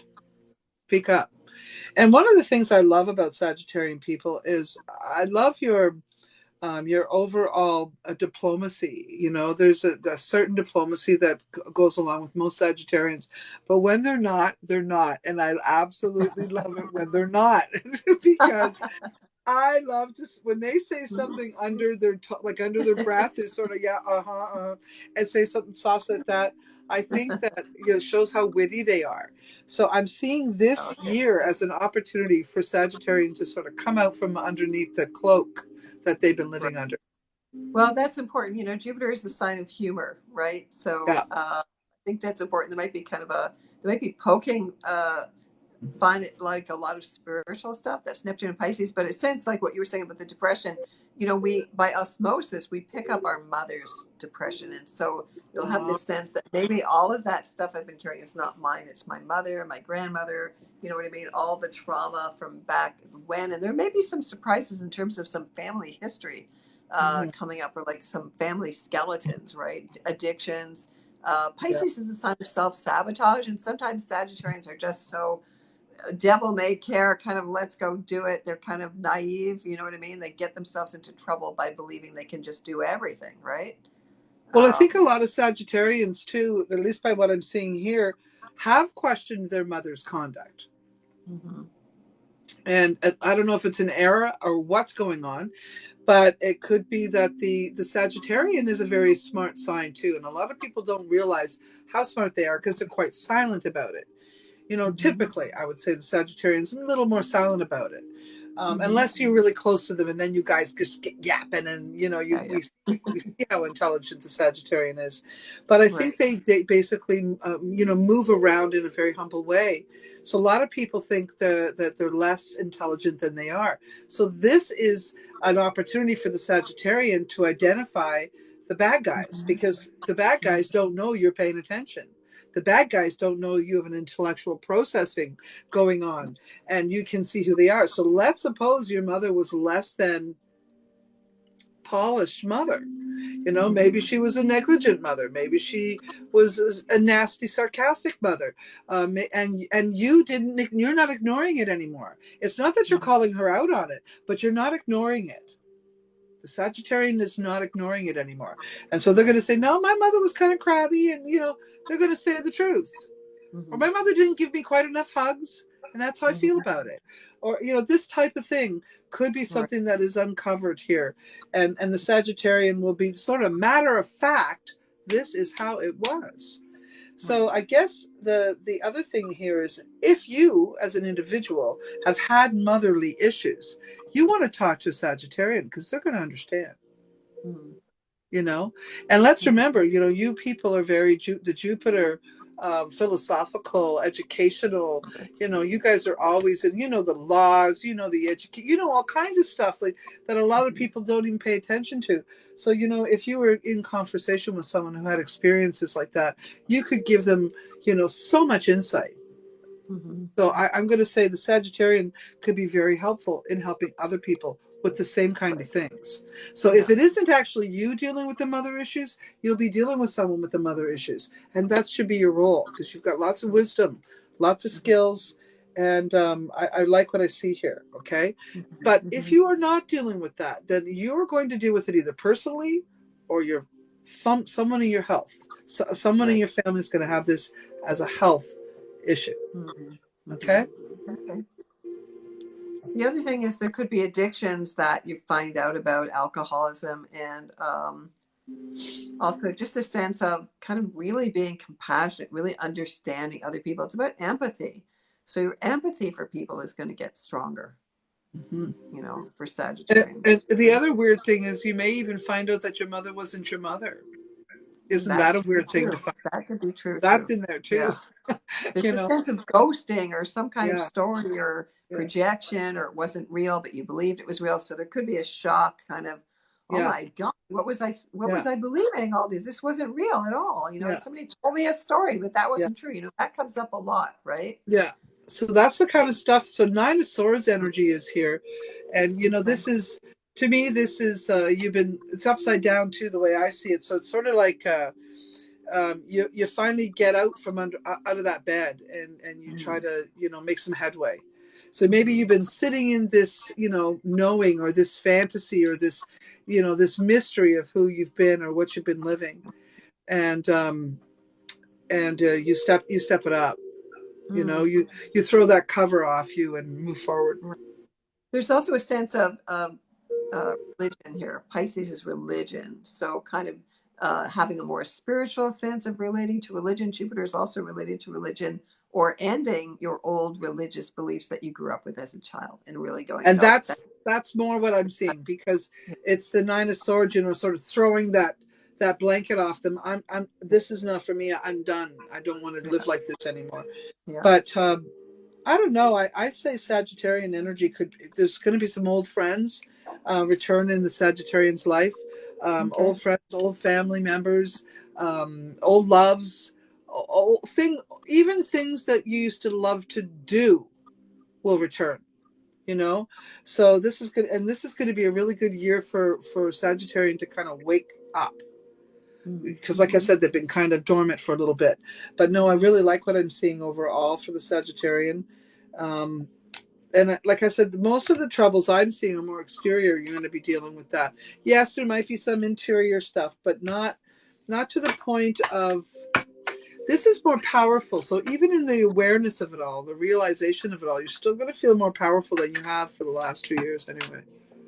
That would be nice. I think it's been hard for Sagittarians, just Yeah. It's not like their nature, like they want to travel. A lot of people haven't been able to travel, it was driving me crazy. And you can't go to school because because have adventures. Yeah, exactly. And what's this one here? Yeah, action in the spiritual realm. So if you have been, as a Sagittarian, if you've been kind of dormant in your spiritual belief systems, or active in your non-active in your spiritual beliefs, this is going to be a good time for you to, re-engage. And whether that, go to the spiritualist church, or whether your church is nature, or whether reading certain books, guru books, or going to yoga, or whatever is your thing. This, taking a class and learning astrology or something like that, or tarot from someone like me. This is the type of thing that I think Sagittarian will step into this year. Yeah, they always love that. So yeah, learning more spiritual things, mystical things.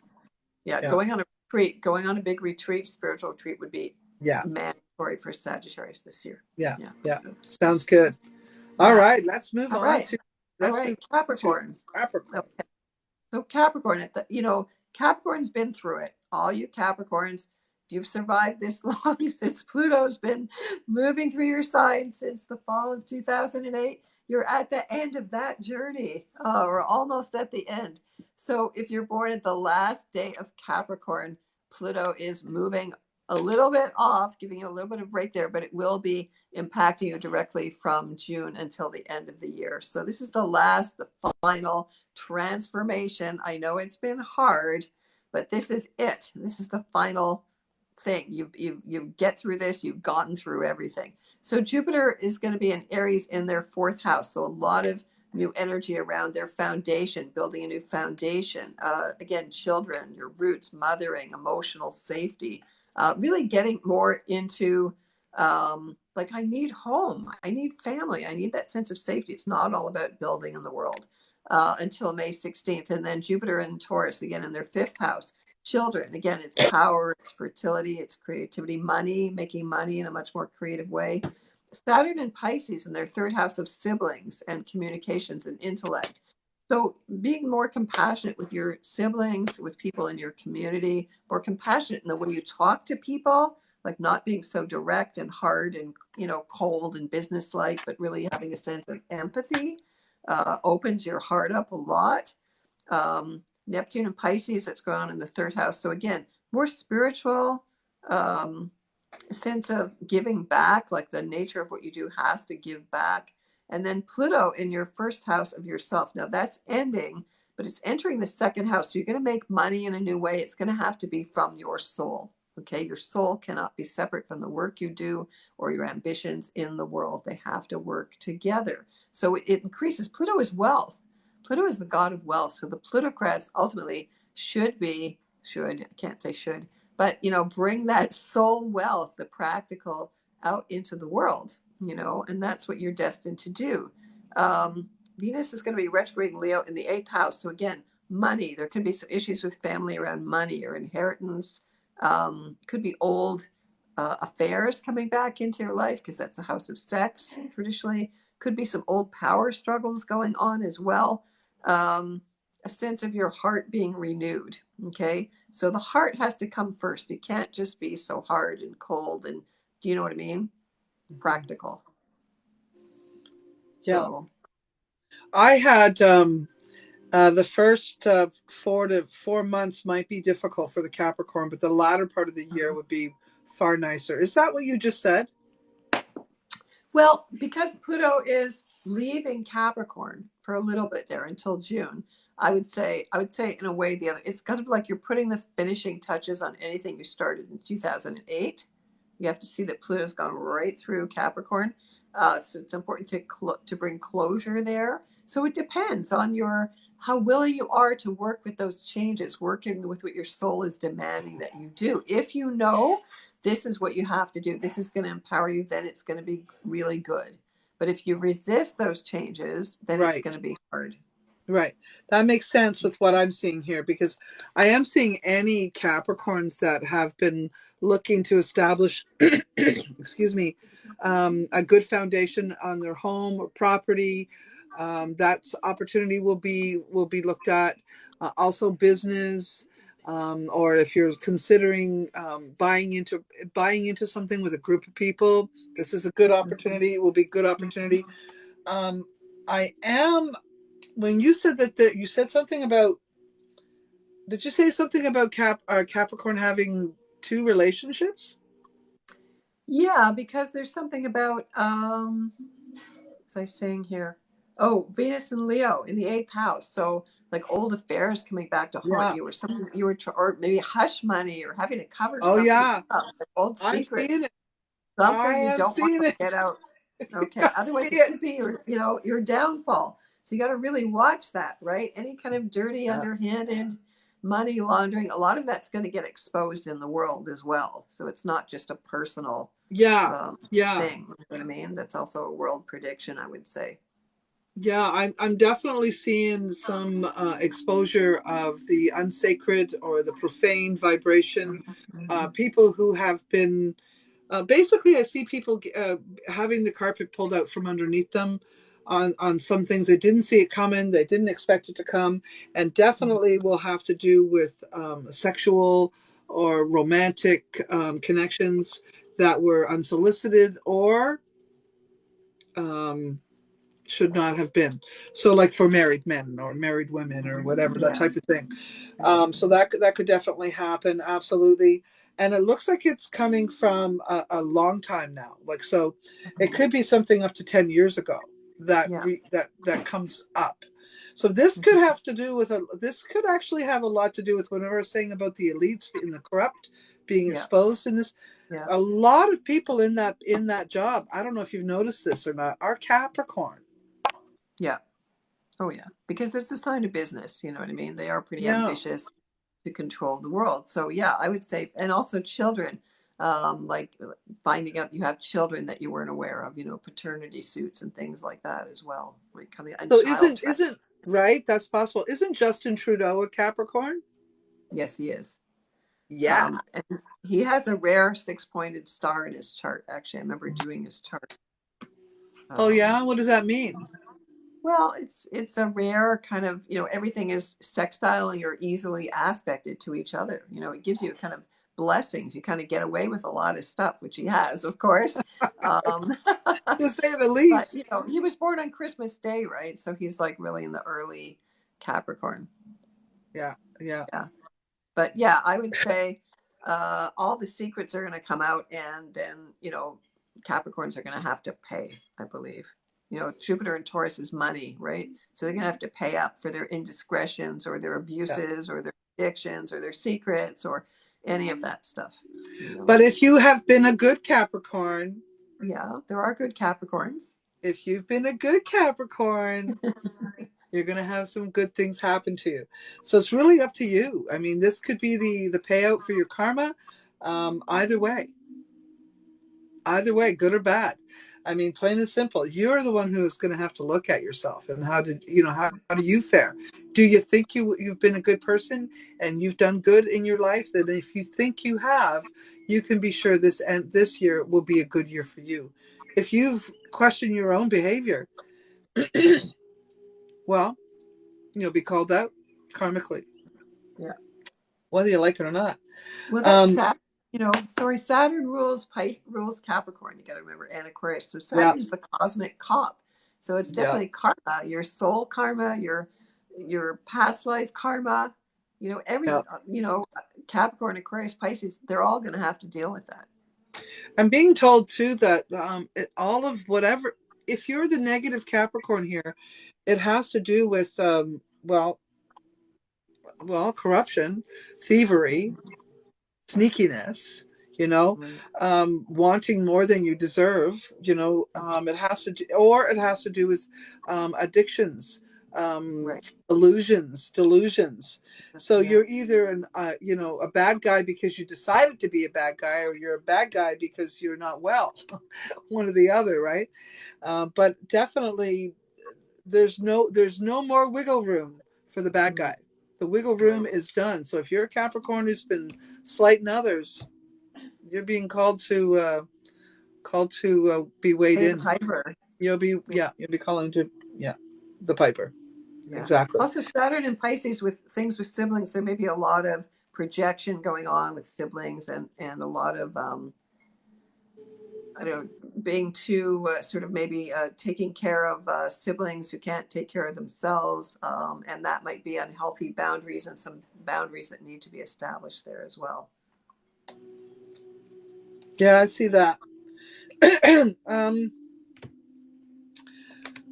Well, Capricorn, this is going to be an interesting year for you. I do see those people that are Capricorn looking to create business. This could be a really good year as long as you stay in your integrity. You stay in your integrity, and you don't invest in anything too risky. Keep it close to the earth. Keep it close to the skills that you've been carrying all along. Don't be buying into some quick fix or quick money plan. Don't do that right now. This is not going to be this won't fare well to you. So tried and true. That's where I would go with this. Mm-hmm. Okay. Are we done? Okay. All right. I think so. I think we've dealt with Capricorn. Okay. Yeah. So Aquarius. So Aquarius is going to be the star of the show. Okay. Starting this year, Pluto enters Aquarius. And then when it finally enters Aquarius, it'll just do that from March 23rd. And then again, it's January the 20th, I believe, for 20 years till 2044. So Aquarians are going to be the leaders. They're going to be the stars of the show. You're going to have to start the revolution. So believe in the big ideals of everybody, the dawn of age of Aquarius. Jupiter's in Aries in your house of siblings. So communicating, being intellectual, spreading the word, like getting people to wake up. I think that's very much Aquarius has to do that in a new way to help people to wake up. Then Jupiter's in Taurus from May the 16th in their fourth house. So that's more like radically changing where you live or your environment, or maybe being much more conscious of the products you use in your house, or just a big move, radical change in your foundation. It could be maybe not talking to family that's toxic. It could be working from your home. It could be like getting back to the land. It's Jupiter in Taurus. And then Saturn in Pisces in your second house of resources and tools and values for March the 7th. So Saturn in Pisces can rule debt. So you do have to be a little bit careful about that, but it's also about collaborating. Aquarius is the collaborating sign. So setting up compassionate resources for other people, like so that everything is kind of like intrinsically working together, and being very inventive and pioneering in that. Uranus and Taurus, again, fourth house, big change in your family, making money in new ways. Neptune and Pisces, making money from your dreams, literally from spiritual work, from compassionate work, from making those tools available to other people. And then Pluto in your first house, your whole self-identity is going to be empowered. You're going to be really displaying your own uniqueness. You're going to march to your own drummer. You're going to lead the revolution. Venus is going to be retrograde in Leo in their seventh house of marriage. So there could be some changes in relationships that need to be made, or really radically transforming where your heart is at, can bring new relationships into your life, of course, as well. Just a big change of heart, right? Venus and Leo. Self-expression, very creative, and really kind of coming out and really expressing your feelings. Aquarius has a reputation for being cold and scientific, but, when you're talking about the heart, Venus in retrograde Leo helps you to really express your heart in a new way, be more passionate about Well, I think that may have something to do with Jupiter in Aries, as you were saying. This to me is them coming into their own. This is, to me, this is finally, what they've been waiting for, because they haven't really felt their power, their own leadership yet, or their own strength, or they haven't been on the stage. They've been a diluted star. Right. Well, they've always felt like Aquarius always felt like they came from some other universe, and suddenly they realize that the universe has caught up to them and they understand them for the first time. So now it feels safe to express their feelings and safe to express what's in their hearts. Because now they go, oh, okay, people get me. I get, I don't have to feel alienated all the time. So I think that's a huge breakthrough for them. My own son told me when he was 2 years old that he came from a planet Slater.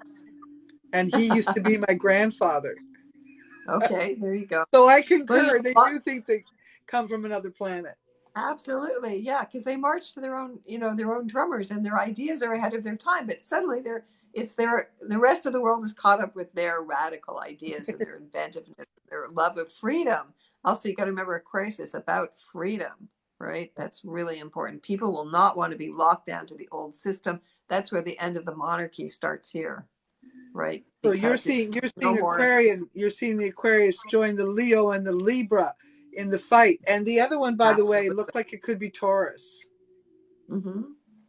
Yeah. Kind of a little bit reluctantly, but knowing that change has got to come, and it's actually can be a good thing.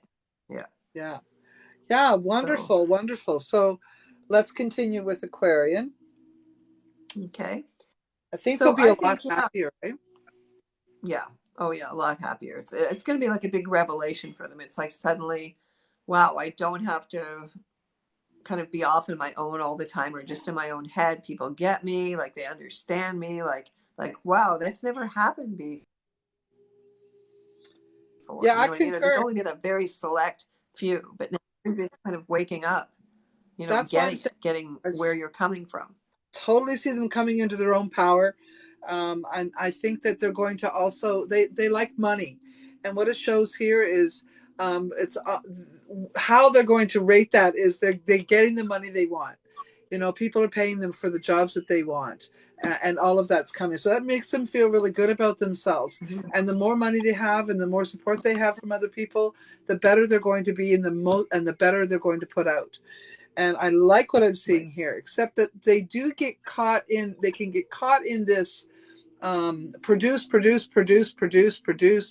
vibration. And that can be very stressful and can be very straining and draining on the soul. So advice and words to the Aquarius is make sure you take time out for rest, not just sleep, but rest and looking after your body and going on walks and hikes and swimming or whatever you do.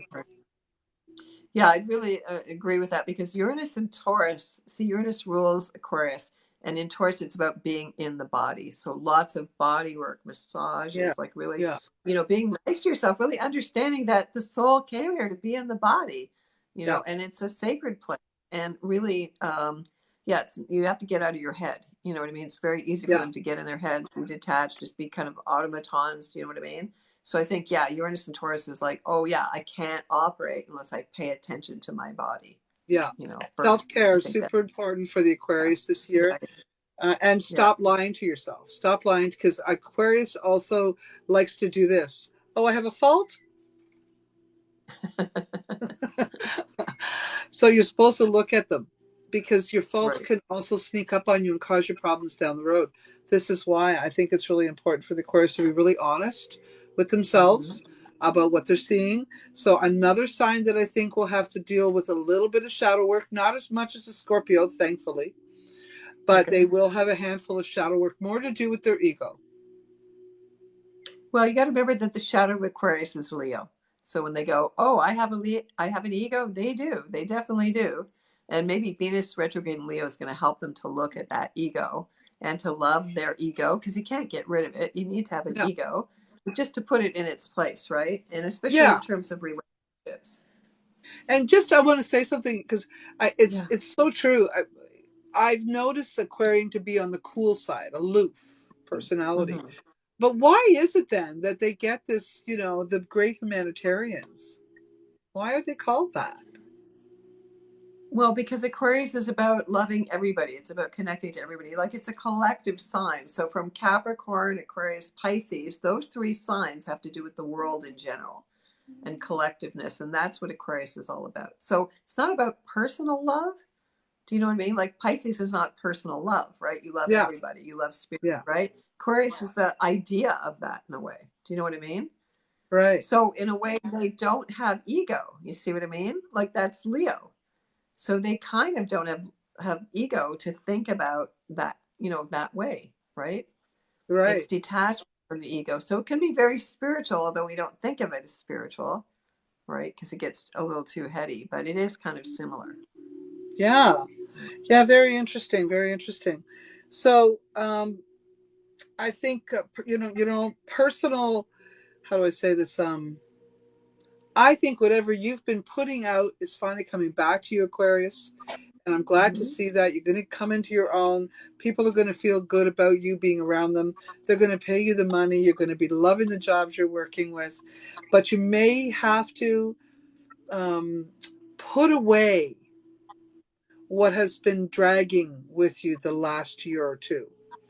Okay, so this is another sign I see that maybe you've had some bad relationships or some difficult realizations about themselves. Maybe they haven't been moving in the right vibe for even themselves, and they're gonna take the last 2 years and bundle it up and tuck it away.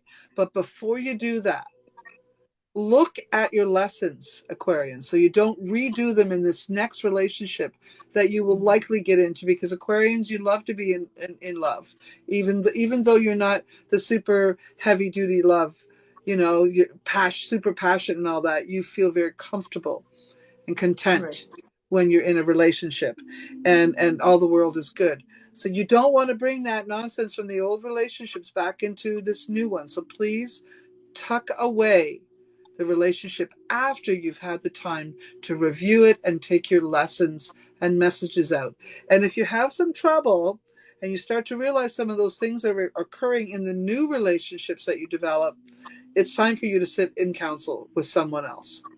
So I'm going to bring that up because it does show up here that you are not prepared or equipped to deal with your own heartache on your own. Sorry, not this time. Not on this one. No. Let someone else help you so that you can take the leaps of faith that you feel more confident in. There's some areas that you're not so good at. You're better at tucking it away and shoving it in a corner. And I'm saying before you do that, get some help to heal it and then put it away. But I am really happy to say that the Fool card, which is your card, shows up in this reading telling me this is your year. This is your year. You see it? So I would say, yeah, I could say it's really about Aquarius really coming into their own. And I think really learning about love. They like to be in relationships. They can be kind of in any kind of relationship, right? But they don't really feel safe enough to open their heart. So I think that's a big reveal for them. And also understanding a more spiritual nature of values, like that there are things that are intangible that can be of value, like of great value, actually. Yeah. And, maybe they would have been more inclined to be in a dramatic or drama-filled relationship, and they might take a back seat on that type of relationship in the future and choose something more stable, more realistic, more content. I would say Uranus and Taurus in the fourth house is like building a new foundation, because Uranus is about being radical, or cryptocurrencies, or digital. You want real, you want substantial, you want something you can touch, taste, feel, something you can hold on to, not an Yeah. abstract idea anymore, you know? So that's like really, oh, wow, big lesson about being in the body, in the real, holding on to things that really benefit you, that are not going to disappear, that are not just ideas. Do you know what I mean? Yeah. Like they have real intrinsic value. Yeah. Yeah. I think that I'm really happy to see Aquarian coming into their own. I really like that. Just the only real warning is just to make sure you don't bring the old relationship problems into the new ones, you know, and doing the work, the necessary work to clear them. Okay. Good. All right. So Pisces. So now we're at the last sign of the zodiac. So for Pisces, this is where you're going to be responsible and serious and mature and lots of tests, and you're going to have to face your karma. You're going to have to face your addictions. You're going to have to face your denial. You're going to have to face your martyrdom. You're going to have to go to rehab. You're going to be helping other people as well to do that. You're going to be seen as somebody who's a serious, trusted person who's really done the work, you know, and sort of deserving of respect. So for like, you know, us who've been doing this a long time, I think the people that are serious and sincere and, you know, really put in the work, they're going to be valued. And the people who are kind of fake, that, you know, Pisces, fake psychics, fake whatever, they're going to kind of get washed away here. And so Jupiter in Aries is in the second house of values, resource, and tools. So Pisces is going to make money from their spiritual work, from being compassionate, from helping people behind the scenes. And Jupiter in Taurus is then moving into their third house after May the 16th. So there's more about communicating, dealing with siblings, short travels, again, teaching. Jupiter is always about teaching, putting your spiritual values into words, into solid things, into real things. You know, it's not just the experience. You have to make it real. So it could be about, you know, finally getting a book done or putting some real courses out or something like that. Saturn in Pisces brings your real soul, your real self-identity into manifestation after March the 7th. Like, I am my soul, I am my spirit, this is who I am. And really embracing all aspects of that. You're going to make money in a new way, probably making money on the internet, radically changing how you think about things. Again, bringing the dreams, making the dreams real. Saturn in Pisces, you know, what you dream of, what you imagine is real. Very, very creative, very much consolidating. I don't have to keep morphing into everybody and you know what I mean, becoming the empath with everybody. So boundaries, learning boundaries, that's what Pisces came here to learn. So a lot of people are going to need psychic protection. It's going to be very overwhelming when it's like the big dam breaks. And like I said, everybody can feel everybody else and all the energy behind everything. So a lot of people are going to need a lot of help to deal with that, because it's going to be like a big tsunami of like awareness coming in, and a lot of cleansing, a lot of water cleansing, a lot of releasing, a lot of forgiveness, compassion, letting go, you know, egolessness, very much more intuitive, much more about working with the dreams in a much more serious way. You're unconscious, taking responsibility for all of the past life karma and going, okay, I've learned all those lessons. It's like the world card. I've learned all those lessons. I've been around the block. Okay, we're going to finish this off now so we can really come into the world in a new way. Pluto in Aquarius is in their 12th house. So again, dealing with those addictions, with self-sabotage. Pisces can be really self-sabotaging, limiting themselves, sense of death, real ego death. And also it could be endings with the father, because Saturn represents your father. It could also represent endings with the father of your children. Yes. So I want to point that out because I see some of that for some Pisces people here. Addictive personality within their relationship is going to cause a review of the relationship. And I think that anyone who's dealing with that particular energy will also have to check in with themselves, because both sides have flipped over. Both partners have flipped over in their negative. One of the partners looks like they can see it. The other partner looks like they're not looking. So they're too busy pointing the finger. So if there's one of the partners that's pointing the finger all the time at the other partner, that one who's getting the fingers pointed is going to draw the line. I'm done. Well, that kind of energy. Yeah. And to so me, that looks boundaries. Healthy. They're being selfish and looking after themselves. Yeah. So that's a good thing. So a lot of relationships are going to end. A lot of codependency. No, can't do that anymore. We do not allow, we do not tolerate that anymore. You know, we're not going to feed it. So again, it can be very much an inward, a lot of inward work, a lot of, again, going away on retreats, but being, you know, and really owning your projections, you know, projecting, oh, everybody out there has that, or, you know, believing in false gurus, or also looking at religion, Saturn and Pisces, an end of kind of certain religious, spiritual beliefs, that changing big time. So a lot of things coming to an end, like starting this year, which is going to go on for the next 2.5 years, right? Right. Pisces. So really coming into their own, but it's going to be very cleansing, like very cleansing. A lot of toxic, you know, Pisces is the karma, a lot of toxic energies really going, that's it. We have to contain it. We have to, you know what I mean? It's not allowed to just seep out here anymore. Yeah, I see Pisces cleaning house. Yeah. Cleaning house. Yeah. And not tolerating anybody's crap anymore, taking their power back. And, you know, I've always liked this about Pisces, really. You know, they're pretty quiet until they're not. It's another one of those signs, eh?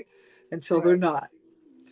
And I think that many Pisces can manage and lead very well if they're in a good, if there's no drug abuse, if there's no alcohol abuse. And that is a potential problem for Pisces. You know, because they're very mystified. They're in their heads. They're in here, or they're up in the clouds. Well, they're up in the clouds, or they're in denial. That's a better way to put it, indeed. So, yeah. So I think what's important here is it's going to be a big shock for the reality that you've been feeding your own self-demise. That, you know, I speak to so many women who are like in these relationships and they're just totally victimized, and that women are going to go, no, we're not the victims anymore. We're not playing into this. We don't buy it. We're not supporting it. We don't allow, forget toxic masculinity, you know what I mean? All of that, you know, all the addictions, but we also have to own our own part in that. And that's going to be hard. Yeah. So, but once we get through that, then you can make really clear, clean, healthy boundaries. And, you know, you're going to lose a lot of friends, because once you stop those codependent games, you lose your friends. What I see here is the Pisces is going to have to face an entire upheaval of anyone that they've ever befriended. Even old friends are going to get the kick. Even old friends are going to, because they're seeing that their friends are not giving the love and support and loyalty that they give and they put out. So I think the Pisces is going to turn cold, is going to turn harsh, is going to turn angry. And instead of being water, you're going to feel the sword, sort of like that trident thing coming down. And some Pisces who have had enough, they're going to use that. They're going to slam their trident in the ocean, and the water's going to go everywhere, and no one's going to mess with the Pisces anymore. And anybody who won't. And even the Pisces won't mess with themselves after this. Well, I think, so that's Saturn, the cold, hard, lead, steel. Whoa, that's, you know, that's Saturn reality check, right? It's like, oh, no, we can't deny this. We can't pretend it's something else. We can't gloss over it. We can't, it's no fake news, like really calling out the fake stuff. So it's going to be, it's all, to me, tending towards the wake up. You know what I mean? Everybody's going to be waking up. You can see on a bigger evolutionary scale, everything's kind of forming for that to happen, you know? So the thing, metaphor about the trident, that's really nice, actually. Yeah. The thing that I think is interesting is they are not going to, how do I say this? It's probably a good idea for Pisces to get involved in spiritual things now and every opportunity they can. But I think they're going to be more warriors in the first 9 months of this year. They're going to be more warriors. And at the end of the year is when they're going to pull together and be more involved. Now, that doesn't mean they won't go to yoga a little bit or step out a little tiny bit. But they're going to realize that most of their fights have been done, let's say by the end of summer. So let's say September, I'm getting this feeling September is when they're going to go, okay, you know what? This is a good time. I'm going to go back into, maybe I'm going to learn some spiritual things. Maybe I'm going to go to yoga. Maybe I'm going to go fit, something where the meditation, whatever. Maybe I'm going to learn astrology. Maybe I'm going to learn tarot, whatever. I Well, think it's going to be the latter part of the year. And that also might be when, if there's a problem with the relationship, that's when it's going to happen. okay, well, that Venus retrograde in Leo, over the July till September comes in that. But the one thing I want to mention is Saturn is discipline. So you have to have a spiritual discipline. So you're going to have to, like Pisces, your water, working with the moon energy, working with the phases of the moon, taking cleanses all the time, making sure because you're picking up everybody's energy. So you're going to have to realize, oh my God, I have to have some way to stop this so I can breathe, so I can get some space, so I can, you know what I mean? So having a spiritual discipline as part of your daily life, it's going to be essential. Okay, but here's the thing I'm seeing that's kind of twisting it. I think that if someone has an addiction problem, one of the Pisces have an addiction problem, that's going to be what they focus on first. It isn't really Okay. spiritual. At that point, it's physical, right? And Right. Okay. mental and intelligence and intellectual. But it's after they get a grip of Okay. whatever problem they're solving, that's when I see the spiritual energy coming in more fully. And that's all I'm getting at there. And I think it's in the meantime they're going to be hard knocks, tough love, and that's going to happen for about 9 months for the Pisces. That's how I Okay. see it. Okay. I Yeah. mean, the other thing about that is, um, like really putting your spiritual self on the line. Do you know what I mean? Like really insisting that that's real and not backing down. Saturn is like responsible. So I have to take responsibility for my stuff, for my addiction. So a lot of people doing rehab, Yeah. which you have to kind of understand that a lot of therapy work. So a lot of depression and a Yeah. lot of mental health stuff. You're going to have a structure for that. And it's going to be, Saturn ultimately rules the body. So it's again, health, a lot of health, resurrection on a lot of ways, a lot of working out, just that sense of discipline, right? Like I have to get real with what's been going on here behind the scenes, right? And really Yeah. taking responsibility. And that's the good thing. I mean, I guess what we're saying overall is 2023 is going to be a pretty tough year for the whole lot of us. Yeah, Really. It's going to yeah, be a transformational year. It's going to be full of change. But all beneficial, all so that we can do better, also we can optimize our lives. It's all expected, and really, we've wanted it. We've been sitting in a dormant situation for a very long time. We wanted change, and now that right. it's here, some of us are going to kick it up, not being happy with the change that comes. But I am certain that whatever change comes, and no matter how much you fight it, you'll be happy for it in the days Right. afterwards. Oh, Happy. absolutely. Yeah. Well, you have to look at the big winds of change. That's Aquarius, right? You can't resist it, really. You know what I mean? You have to go with that flow, or else, you're going to feel trampled, by it, Yeah. right? So you Yeah, have to make a exactly. choice. Yeah, you have to make a choice. I think it's good. I think, people are understanding that the world is not stable and fixed like it was. Yeah. That's never go back to the way it was. We've all kind of been served this big change and wake up call. And then people are going to have to decide. Like Aquarius is an air sign, a double air sign. Are you on the side of technology? Or are you on the side of we're going to work with each other and change it to a level playing field? And Yeah. use technology to benefit us as humans, right? Not the other way around. Right. Not Right. going to become transhumans, right? Yeah. So I think it's very exciting. Yeah, I've been waiting for this for a long time, It's and a it's good just thing, the isn't it? beginning. So we're just going to get just going to open the door, you know what I mean, a Yeah. bit. But, I think it's going to be a good year. So you have to just Okay. embrace those changes. So I have a couple of interesting questions for you. All Okay. right. So number one, what do you think is going to Yeah. happen in the war with Ukraine and Russia? Where do you think that's heading? Well, yeah, Russia, I looked at Russia's chart, not good. It looks like Russia is going to go down. I believe that Putin is dying of cancer as well. They're probably keeping him alive, or even if it could be a double. You don't even know, right? What's really going on. So I think that um, I think that Russia is going to fall. And do you think he'll take anybody with him when he goes? You mean when Putin? Russia falls, who do they take down with them? Well, they're aligned with China, right? China's not doing so good this year either. I've looked at their chart. Bad economy. It's bad. People are going to revolt. There's going to be some major trouble in China as well. I don't know. In a way, Putin's kind of out on his own. Do you know what I mean? Like, he's really kind of alienated himself from the rest of the world. So, I just don't think. Do you think Ukraine and Russia will end the war this year? I think it might take towards the end of the year. It may drag on into 2024. I'm not convinced that it's going to be totally over this year. That's an interesting way to put it. I think that, let's say the physical harm, I think the rebuilding will begin in July. I think July, August, 7 months from now is what I'm seeing, is there'll be a shift, some sort of change. And maybe that's what you're saying, where Putin kind of flatlines there, but there's still some bicker. There's still some fight. There's still some, but not to the degree. So I'm saying about 7 months from now, things I think will begin to settle down.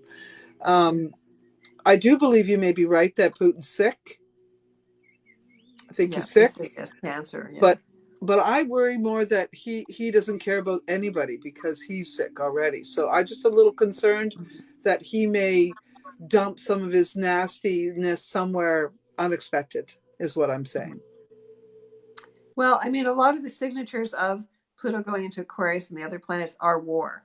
So a lot of astrologers say you want to look at the past, what's happened in the past. There is a lot of that. So we're still in a kind of a danger zone here. Like who's behind this as well, who's using it, because it's always about pawns, you know what I mean? Like, it's never what it really looks like on the surface, right? So it's like, who's commanding this, who's going to benefit from this, right?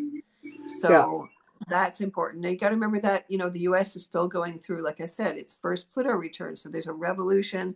The US is kind of still falling apart, and I think there'll be some restrictions on products from China.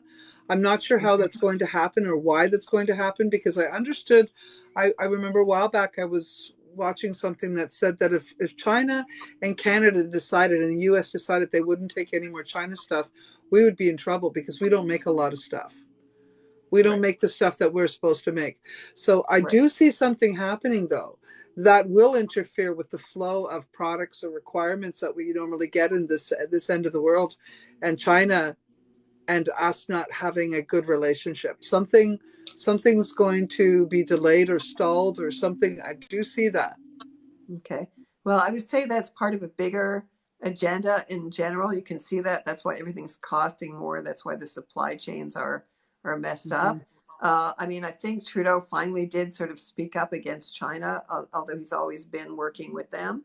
And so I was a bit surprised that he's kind of slightly saying something against China. But China's got its own stuff to worry about. The people are revolting in China. I don't think that China's government is going to actually last another couple of years. So I think this whole sense, it's not just, we're talking about Aquarius, it's revolution everywhere, right across the planet. Right across the board.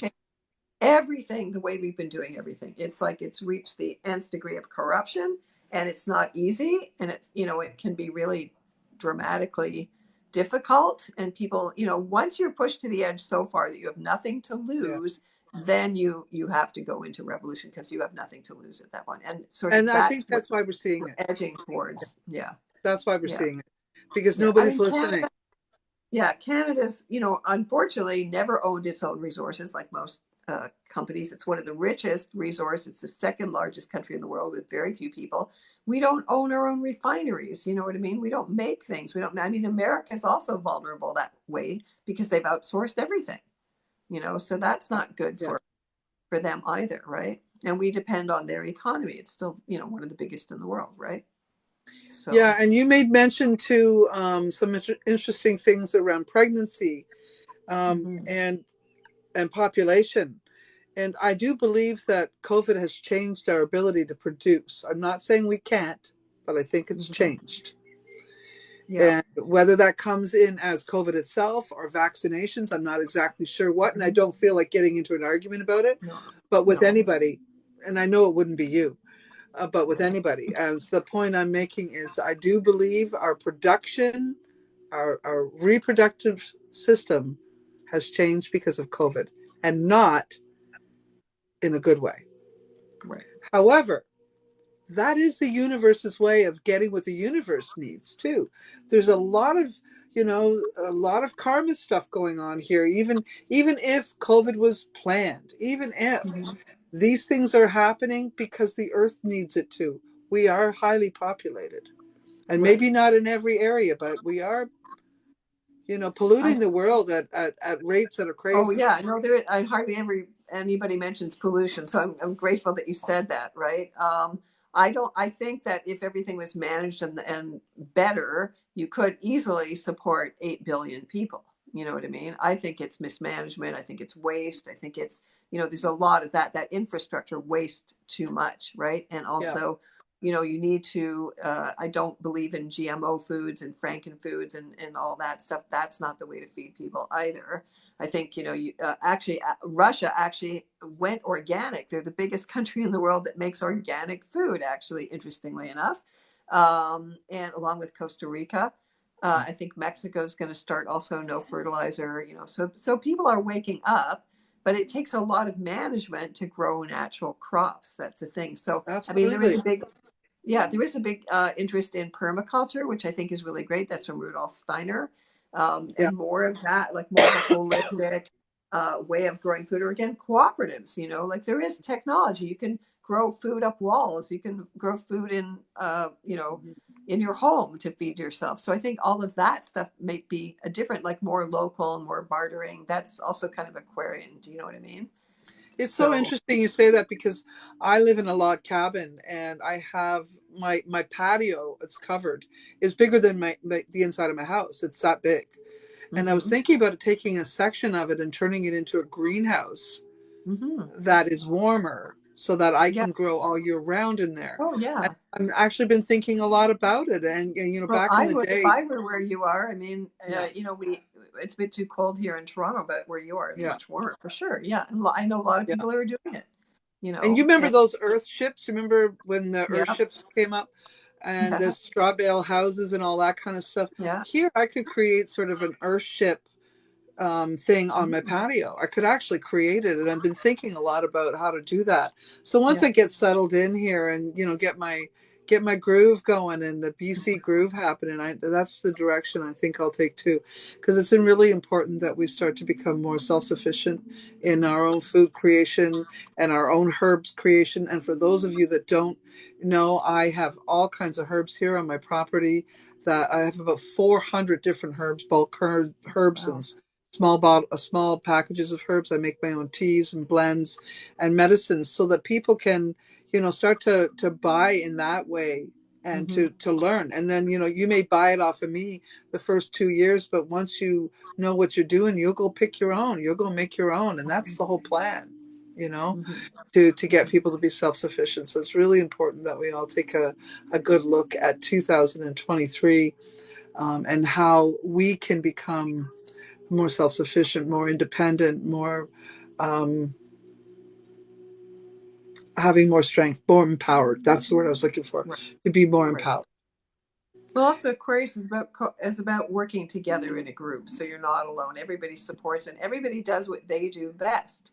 Mm-hmm. Right? So if your forte is, doing the herbal stuff, well, that's great. That's your thing. That's what you contribute. So it's much more of a Mm-hmm. bartering system. Or I mean, there could be all kinds of alternative economies going on as well. I mean, Yeah, I know that's yeah, here in Ontario. I know lots of people doing that, and so that kind of new radical, like mm-hmm. everything, like thinking about everything, like because I think people are realizing like everything they've been taught is a lie, basically, and everybody's Yeah, questioning everything right down the line yeah. you know And that's so just it. We've got to take our power back. We really do. And I think it's important that we all do our part. Whatever that part is. It's mhm, time to step mhm, it up, right? Time yeah to step it up.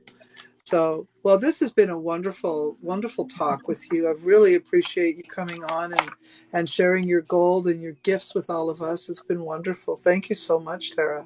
Well, thank you, Tamara. It's been great for me too. And it's been nice to have the time to really kind of slow it down. And it was a nice, the way you did the cards and the way they were mirroring what was going on the planets. I thought that was really beautiful. So it's been wonderful. And I hope people have really benefited from this and Yeah. learned and have more tools and have more power. And to me, that's what astrology is all about, is to understand how the planets are moving so you can work with that energy. I call that divine timing, right? Yeah. So Yeah, yeah. well, I think our businesses in the next, although we may be facing a little bit of a recession coming, spiritual Right. business, psychic work, healing, herbals, all of the stuff that we do Mm-hmm. is not going to really fall apart during the work. This is what everybody's going to need. Right. And people We're want in to the, learn. You can see all over TikTok, there's so many yeah, people talking about spiritual things and becoming aware. And yeah, mhm, it's like really amazing, a big explosion because people need that, right? yeah. So, So let me yeah. just say one more time, please, everyone stop and follow Tara Greene 88, as you can see there. Go to her channel and follow her. She's also on YouTube. She's also on Facebook. She's also on Instagram. This girl's a busy girl, and so am I. I'm on all those same things, and we'd be happy to bring our gifts back to you another time. Please make sure you're Yeah. following us, and thank you very much, everyone, for joining us for the Yeah. Thank you. 2023 predictions. Yeah. Thank you, everybody. So I want to wish you all the best blessings. And yeah, please get in touch with me if you want a private reading. I specialize in relationship readings, health. I'm a medical intuitive as well.